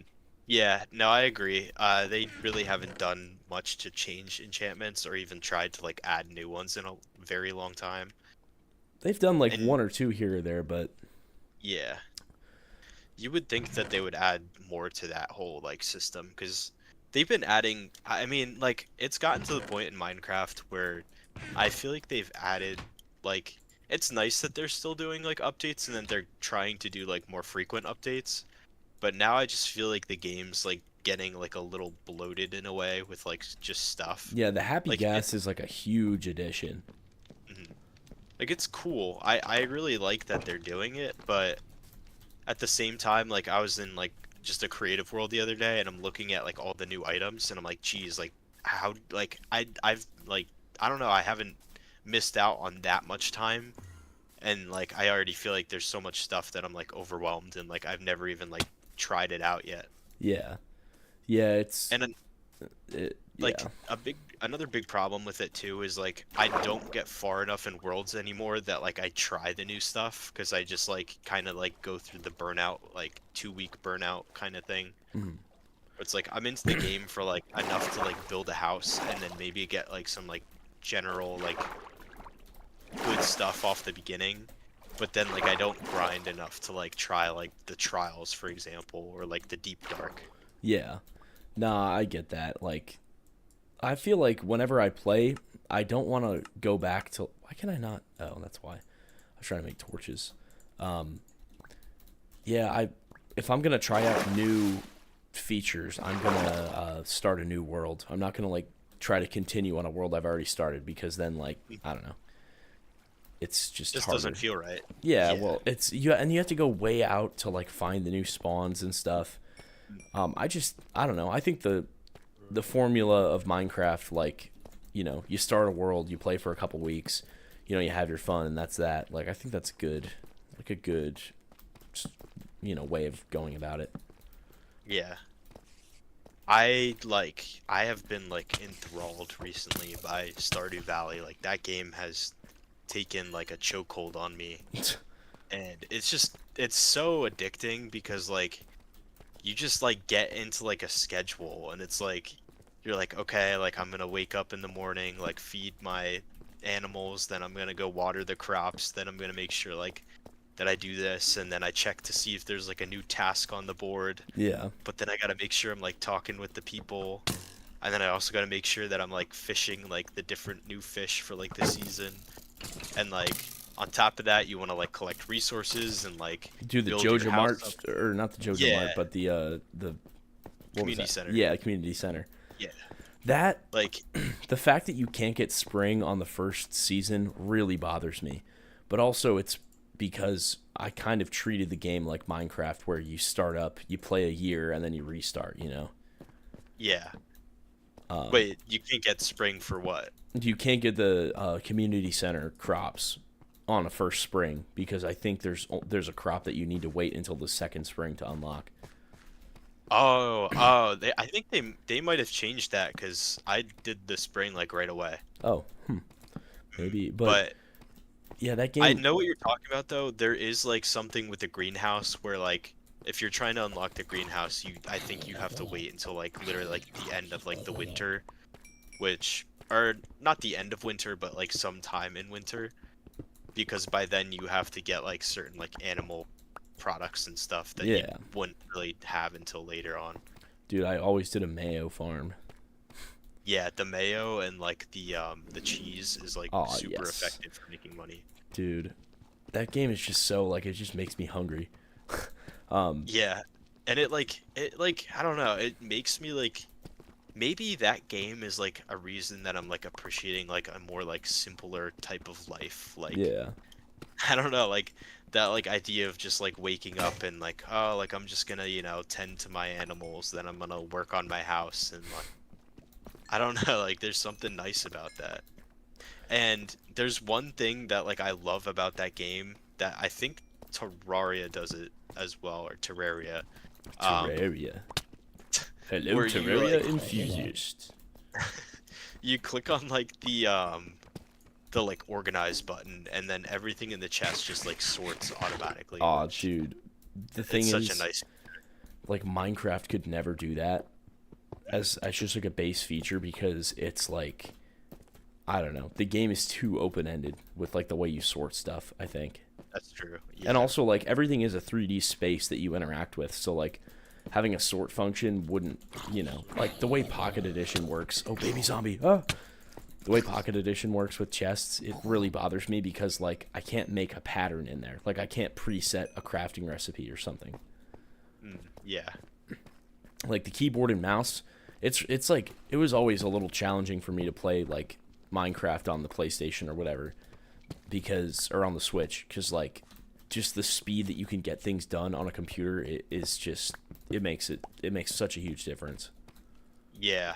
I was talking about that with Nick, and he was saying the same thing. Like, it's hard to go back to console once you've played computer, because everything just feels so much like more like just how it should. Yeah, like, you're just, well, the mouse, just the precision with your hand and the mouse is insane.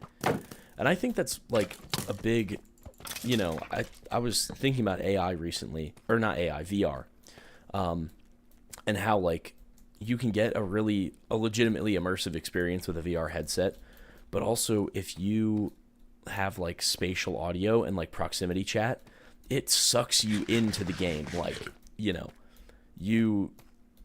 I don't know, like it's just as immersive. And I've never combined the two, but I would love to do like proximity chat and VR, like a Lethal Company mod or something. That new game Peak would be perfect for VR. Like, yeah, it has proximity chat, and like if you're in like a cave, like you hear like the proximity chat is like echoing. yeah. It has like you know, different, like when someone's really far, like you can kind of hear them, but you can't. Like it's cool. Like it does that proximity chat really well.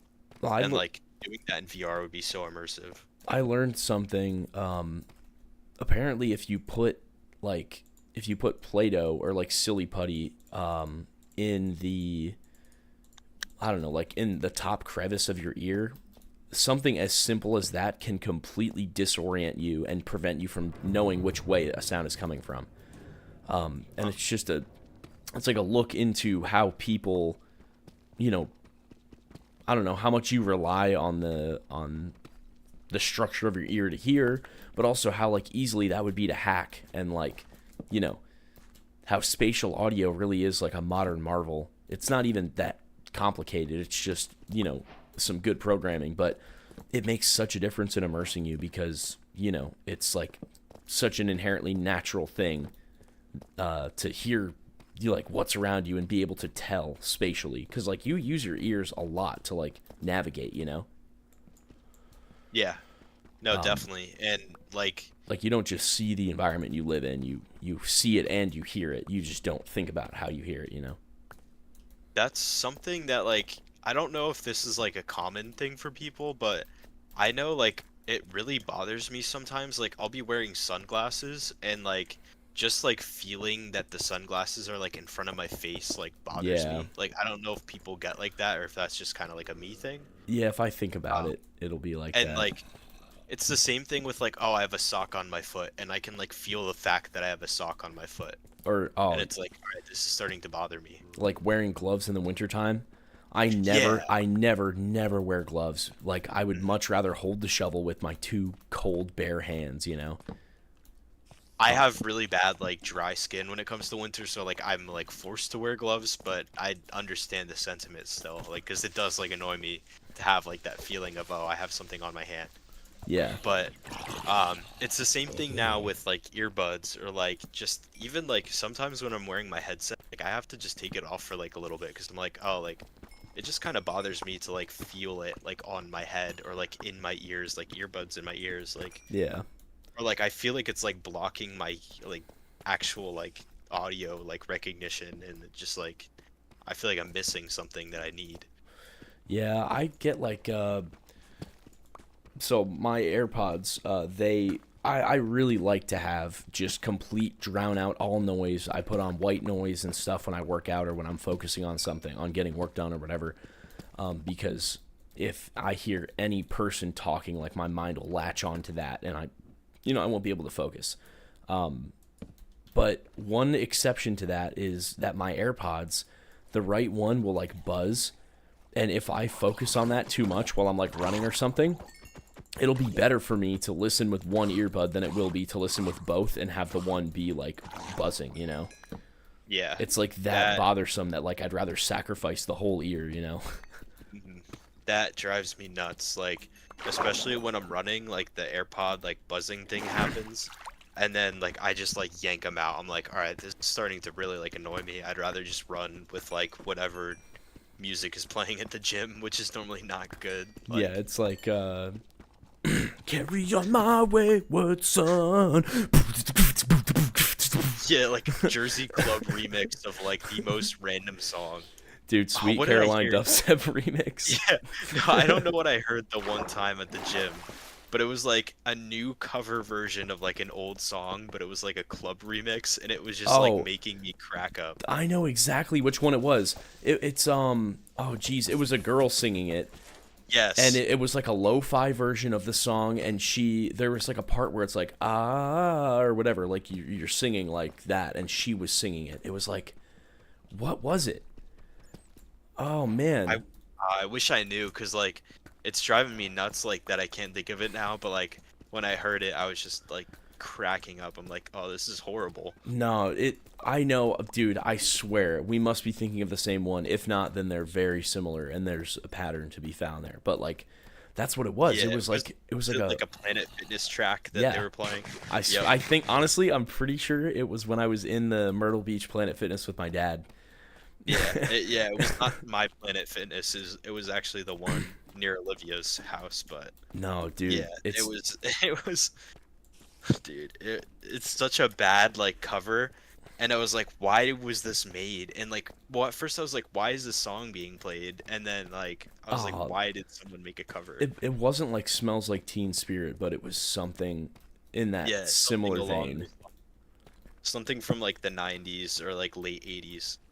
Oh no, it was like a Um, sad. It was like kind of like a sad, depressing one. mhm. I think. Oh man, I don't know. But That's like that's just the kind of music that you end up having to be forced to listen to if your AirPod's buzzing. yeah. No, That or like there's another one. It was like a dubstep like house song, and it was this guy just repeating over and over and over again. He's just like, I'm drunk and I'm high. I'm drunk yeah, and I'm high. dude. I swear you played that before. And then like the only other thing he says is, and I'm in Chicago. Yeah, And then yeah. It's like called Chicago, isn't it? yeah, it's called In Chicago. Apparently the guy who like did that song is like a very famous DJ. Like a lot of people like him and like respect him. His name is John Summit, but Hmm. I've never heard anything else by him, or at least I don't think I have. That's funny. It's yeah. Well, now I'm gonna look this up. I'm gonna look up like Planet Fitness playlist or something.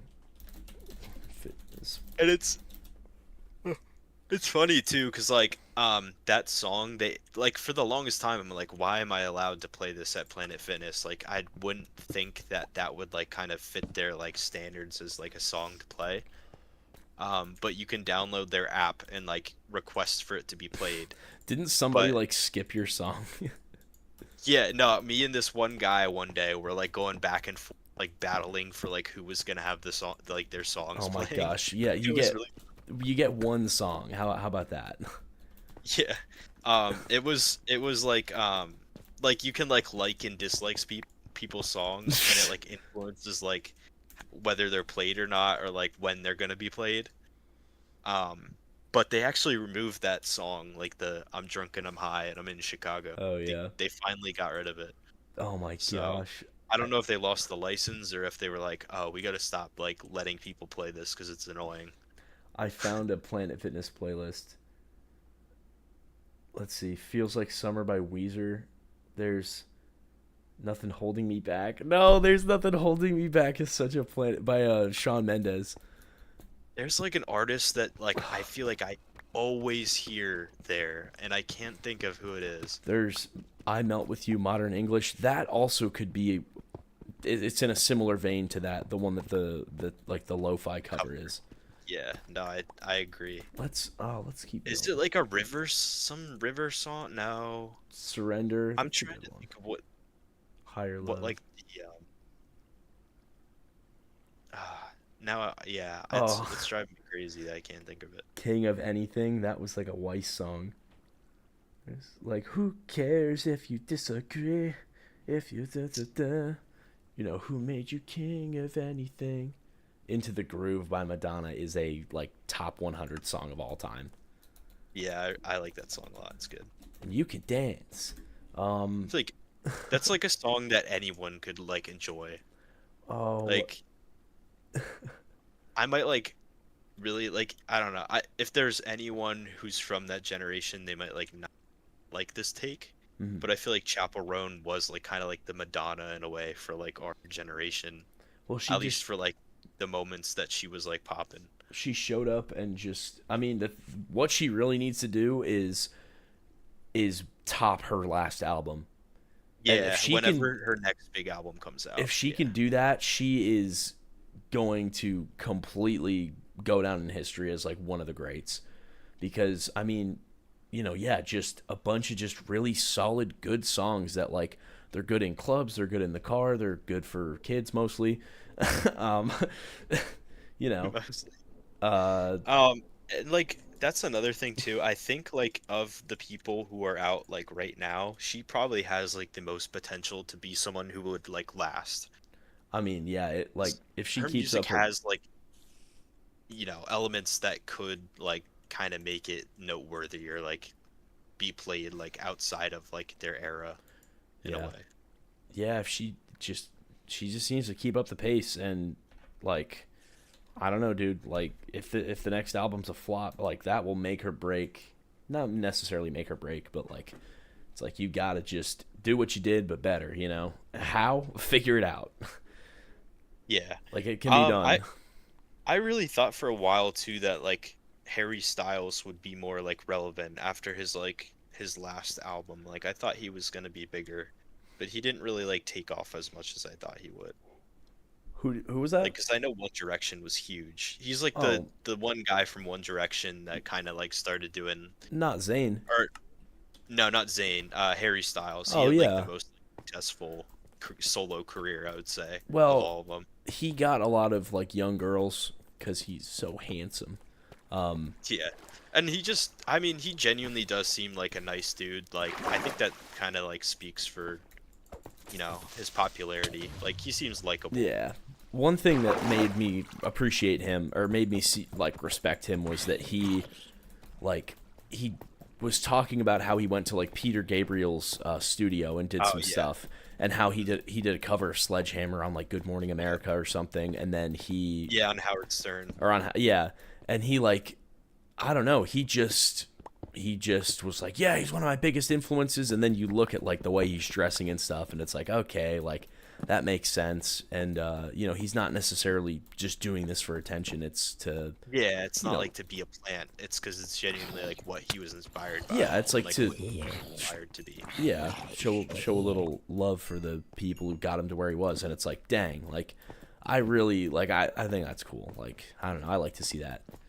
And honestly, like his first album was like really good. Like I listened to it and I was like, damn, like this is genuinely like a really good, solid album. Oh, And it's rockier than you would expect it to be. yeah, and One of his songs, Kiwi, is like super rocky. yeah, he like One Direction also, like, after going out for like 2000s nostalgia, 2010s nostalgia nights or whatever, where they play that kind of music or whatever, it's never explicitly that, but like that's the kind of stuff they'll play. Like, One Direction has so many bangers, and they're like totally like the in sync of their time. Yeah. No, I like, even like as a kid, I knew that people would kind of like, crap on them for being a boy band, but they did have some like genuinely good, catchy songs. Dude, nobody can drag me I never down. was like afraid to like their music. Like I just thought it was genuinely like it's good pop music. Yeah. It's catchy, it's fun. Everyone can kind of enjoy it. Oh, I'm gonna die. There's no way. Get out of my head. Get out of my head. I died. Same thing with Vanessa Carlton, Pretty Baby. Just like catchy pop music that anyone can enjoy. I don't like that song. She's like, pretty baby, why can't you see I've been saving smiles for you? Sorry, I had to get that out. No, yeah. There's some people that pop music definitely forgot, I feel like, and they just kind of got pushed under the rug. Oh yeah, you gotta do the your conspiracy. Oh yeah, I don't know. I just think that there's some sort of conspiracy or some sort of contract signed between Vanessa Carlton and the grocery chain Weiss Markets. Because anytime I'm in a Weiss Markets, I swear I hear Vanessa Carlton. I think. Or Madonna. They also have a lot of Madonna songs. Oh, Tide is High. Or no, that's Blondie, isn't it? That's Blondie, yeah. But Into the Groove and it's not Club Tropicana, that's the Wham song. Yeah. It's like the other one. Oh, La Isla Bonita. La Isla Bonita, yep. That's it. Yeah. They play that one a lot. They do like that one. Or what is that? This is similar song with different artists, but The Circle in the Sand. Yeah. That one song that's like, somebody's gonna turn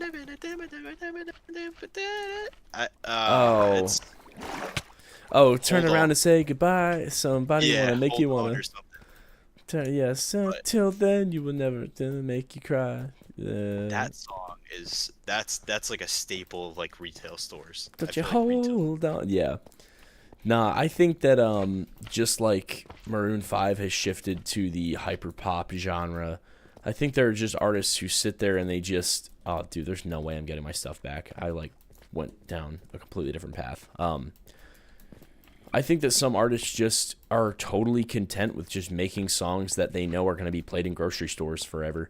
And like, it's a good, I don't know. It's like getting, doing voice acting for a live service game. It's like every year you cash in your paycheck, you record a few voice lines, you're good. It's like, every year Maroon 5 has to make some generic pop song, and that's good enough, It's like all the actors from like those sitcoms, and they do like the washed up, like they're all like washed up, and they're doing like commercials for like Royal whatever.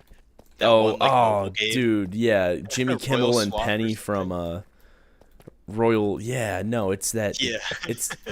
It's totally I can't free. think of what it's called. Yeah, that kind of thing. Yeah, it's Or like the Big Bang Oscar Theory and, actors. like, some random, Leonard and Penny do one, and then there's one with like Ross the and two, Monica. Monica Or and not, like Phoebe, I think it was- is or- one of them. They're on like an airplane. Yeah, Monica and Phoebe, and then they did one with Ross and Rachel. No way. Yeah. I didn't see that one. But Um, I think it's funny that those mobile games, like, they're able to get some like pretty, like, I know they're not really probably doing as much now, but it's still funny that they're getting like these big names to like promote their apps. Hold on for one more day. Or like this one like app, I forget what game it was, but it was another one of those like match 3 games. Yeah. They must be like cashing in crazy checks from like people buying extra lives and power-ups, Oh, because they dude. got like Kylie Jenner to do one, and I was like, damn, like she definitely like did not like do that for cheap. Like, she's, she's a billionaire, like she's definitely like taking a big check to do that. That if you give some like 60-year-old like Facebook user, chronic Facebook user, give them a credit card, give them this game, they will spend an absurd amount of money. I mean, like, I don't know, you look at how much money people spend on Clash of Clans and stuff. Mm-hmm. Like, it's a good business model. I don't know. Yeah, and it's like the whole like, well, even in games that you're like buying something and like you get like a skin or you get like an emote, like, yeah, you're getting something, but you're not really getting something. No, like, it's still because just, like, virtual. Yeah, it's you can't sell it. It's like a disposable thing. It's like buying a snack, Yeah. Except you don't get the satisfaction of sustenance. You just get nothing. You get like a dopamine rush when you first get it, and then like you kind of forget about it. Yeah, and then you see somebody with the same skin, and you're like, oh, this thing isn't special anymore. Yeah. Did you get any money from that Fortnite settlement? No, I didn't. I don't know. I mean, I know I spent my fair share of like money on Fortnite when I was like a kid, because I don't know, it was like the big thing, and there was always like times where I'm like, oh, like I really want to get like this skin or whatever, so I'm gonna buy V-Bucks, but I don't know. Yeah, I got 20 bucks out of it. I only asked for 20 bucks because I was like, you know what? Like, I was working, I was financially responsible, like, I was not being irresponsible in my purchases. Mm-hmm. Oh, this sucks. Yeah, I'm curious to see if like, I don't know, maybe I'll get a refund, but I don't know like what the date was that they were like handing out the different checks or whatever. Oh, who knows? Did I? Yeah, call him up? it's bad. I might be in like a higher like a higher refund bracket or something. Oh, jeez. I spent like an absurd amount on that game, way too much for a video game. Dude, nah. I would say I spent under $200. Probably like 150 or so. Because I really did not, unless it was like a skin I really wanted, like the Big Lebowski skin or the Dragon Ball. Like, I really didn't buy anything. It was a mistake for my parents to give me a debit card while I was still working at Rita's. Every kid has to go through that though. I think that's a very important time when you first like get a debit card or something, or you start working your first job and you're like, oh, I have unlimited money. Dude, or like that's what you think. Probably the one time there was only ever one time where I wasted a bunch of money and regretted it, and it was like something that had to happen, I think. So I was at the beach for like a church trip, and my parents gave me $60 to like spend throughout the day, and I literally blew it all on that game where you throw the wiffle ball up and bounce it off the backboard. Oh yeah. Because I was like, I know how. I was like, I can do it. I'm smarter than everybody else. Like, I know the strategy, and it's like that's what everybody's saying. Yep. So. Yeah. Like, I know, like, I mean, I definitely had my fair share of like just like blowing money, but I always think it's funny. My girlfriend, like, when she was working her first job, she would buy like almost every color of Vans possible, because that was like the thing at the time. Like, Vans were like huge, and That's she funny. just wanted like one color of pair of Vans for like every single like possible outfit or combination or whatever. Yeah. But like, yeah, I think every kid just has to go through that, and then you learn like the 24-hour rule, and it's like, oh, will I really care about this purchase like 24 hours later? And Oh. it does really help you evaluate things. So for me, the way I do that, I guess I kind of stumbled on this on my own, is if I go home, am I going to order this on Amazon? And you go home and you go, oh man, I really wish I got that. And then you go, okay, I'm going to order it, you know? Or 9 times out of 10, you go home and you say, you forget about it, you know? Yeah. Like there was, when I was little, I played the claw machine at Disney because I wanted to get a Minecraft Ocelot. Ooh, And yeah. and I couldn't get it. And I was really, really, really upset. And I was actually so upset about it that my parents were like, okay, like we'll find one. Because what they said was like, dude, like, you know, you put $10 in the machine and get nothing. You know, you could get this on Amazon for $8. So that's what we did. And got it on Amazon for like a few bucks. And I was very happy. And I was that way when I was like a little kid. I had this Bulbasaur toy and I lost it somewhere, and then my mom she's like, it's not worth like, you know, trying to like search for this thing. Like, we'll just order you one on like eBay or something. So like, I just have this like Bulbasaur figure that I remember I got like from eBay, and it was cool though. Like, it was like genuinely like, I think it was like a Japanese import of Bulbasaur. Like, because like Pokemon stuff, Bulbasaur's like stuff was probably not like that common to find like at the time. Like, Pokemon was kind of at like not a dead point, but it wasn't as popular when I got that. So like, I think it was kind of like niche to find like certain Pokemon, and just getting that figure, like, I remember I was so happy as a kid when it came in and I was like playing with it. Yeah. Well, that's the thing is like, if I know my kids are going to genuinely enjoy something and play with it and get time out of it, like, okay, like I'll think about it, you know? But if it's something like crappy, you know, like, sorry, but I'm not going to spend $6 to get you the Paw Patrol Go-Go Squeeze, you know? It's like that's stupid, okay? Like Minecraft Chicken Jockey Go-Gurt, yeah, it's like or whatever the next thing is. It's gonna be some like horror game that has like random little characters that are like cute. dude, the that the kids- Labubu. Yeah, the Labubus now. Dude, That's like the big thing like recently, but that's like the only like big thing I feel like well, also I've that, seen like, I've seen recently. I don't even think that's a young kid thing. I think that's cuz I've seen No, it's not. It's like an adult thing. I've which is seen gross. yeah, like 14, 15-year-olds with them on like their backpacks and stuff. Like, Well, I don't even I people don't- our age are into them too, actually, now that I think about it. I don't know if like kids really like are like into like these marketable things as much anymore. Like, I don't know if it's maybe because I'm not a kid anymore, so I don't like know about it. But like, I also don't like really like hear like any like, you know, younger audiences talking about stuff like that. Like, I think I don't know if they're just not as interested in like being in like collecting, or if collecting has just been gatekept to be like more of like, oh, like you have to have money to be able to collect things. well, I definitely feel that way where it's like I got to the point where I'm working now a full-time job and I can afford to buy whatever figures, whatever video games I want to collect, but I just don't like I don't know, I don't have the time. I can't justify spending money on something I'm not going to use. Yeah. You know, like I'm not sorry, but I'm not going to spend money on like a figure, you know, anymore, honestly. Yeah, Like if somebody it's gets good. shelf. Yeah, if somebody gives it to me as a gift, that's one thing, but like, I don't know, like the so far since I've started working, like the only exception I found was I was in Myrtle Beach and I saw this wave.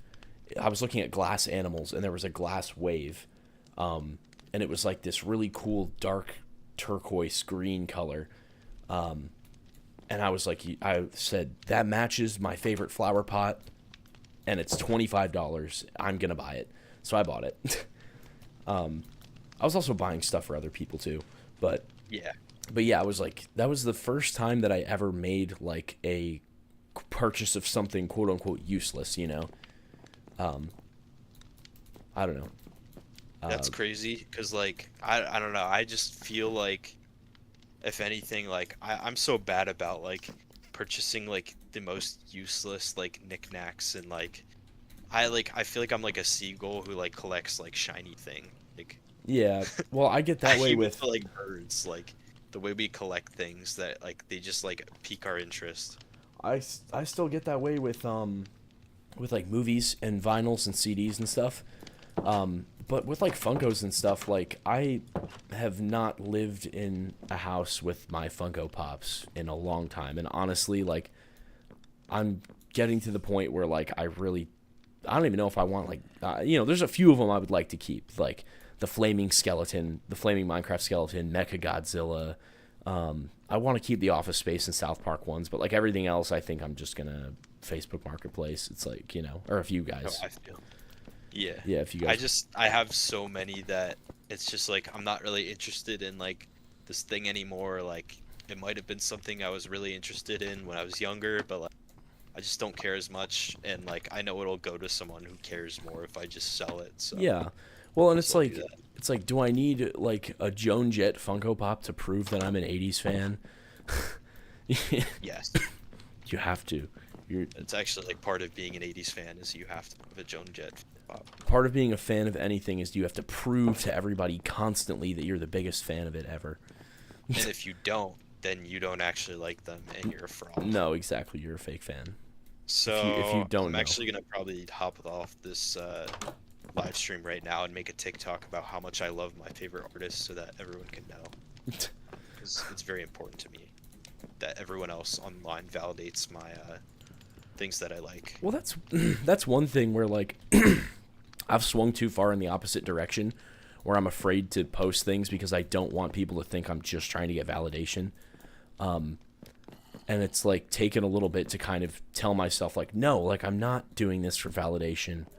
You know, I'm doing this because I want to show people what I'm up to, or I'm doing this because I just want to make a fun video, you know, or whatever. But to me, there's like a clear difference of people doing things because they genuinely like that thing, versus like they're doing it for like validation of like, oh, I am a fan. Like you must know that I am a. Yeah, There's definitely like a clear distinction. I'm the biggest fan ever. Yeah. Or like it's like, you're not a fan. You're not a fan. It's like like okay, whatever, Like, man. Like this isn't my whole personality. Some sort of like informative content about the thing you like, that I feel like that's like a good thing for the most part. Like you're just trying to kind of like connect with other fans and share like some information that you heard. Or people are telling you to cover that topic. Yeah. So like you know, that's happened to me before where like people ask me to cover something and then I'm like guys, like you wanted me to talk about this. Yeah, it's a matter of like how you go about it that is gonna kind of impact like whether or not it just comes off as like, oh, I'm trying to flex that I enjoy this, versus like you actually enjoy it. Yeah. Well, that's like the whole vinyl thing where people just started doing it so that they could, you know, look cool and post cool Visco pictures, and it's like whatever. And vinyl too is like going back to like collecting art. Like you are just essentially like collecting art when it comes to like vinyl records, I feel like. That's where I'm at, where it's like, yeah, I'm justifying, or like I'm trying to preserve history, but at the same time, like it's kind of just like my art collection. It's like your art collection, but you can also kind of like convey like your personality through like the things you collect. Like Yeah. Well, like in the future, like if is I also what you like. yeah, if I have a big, like in the future, I would like to have like a modest home, but I kind of want to rent like an office space. And if I do, I'm gonna like have my favorite albums up on the wall, like framed, you know, stuff like that. Yeah. I don't know. All right, I'm probably gonna call it here because it has been 2 hours and it is currently 12:10.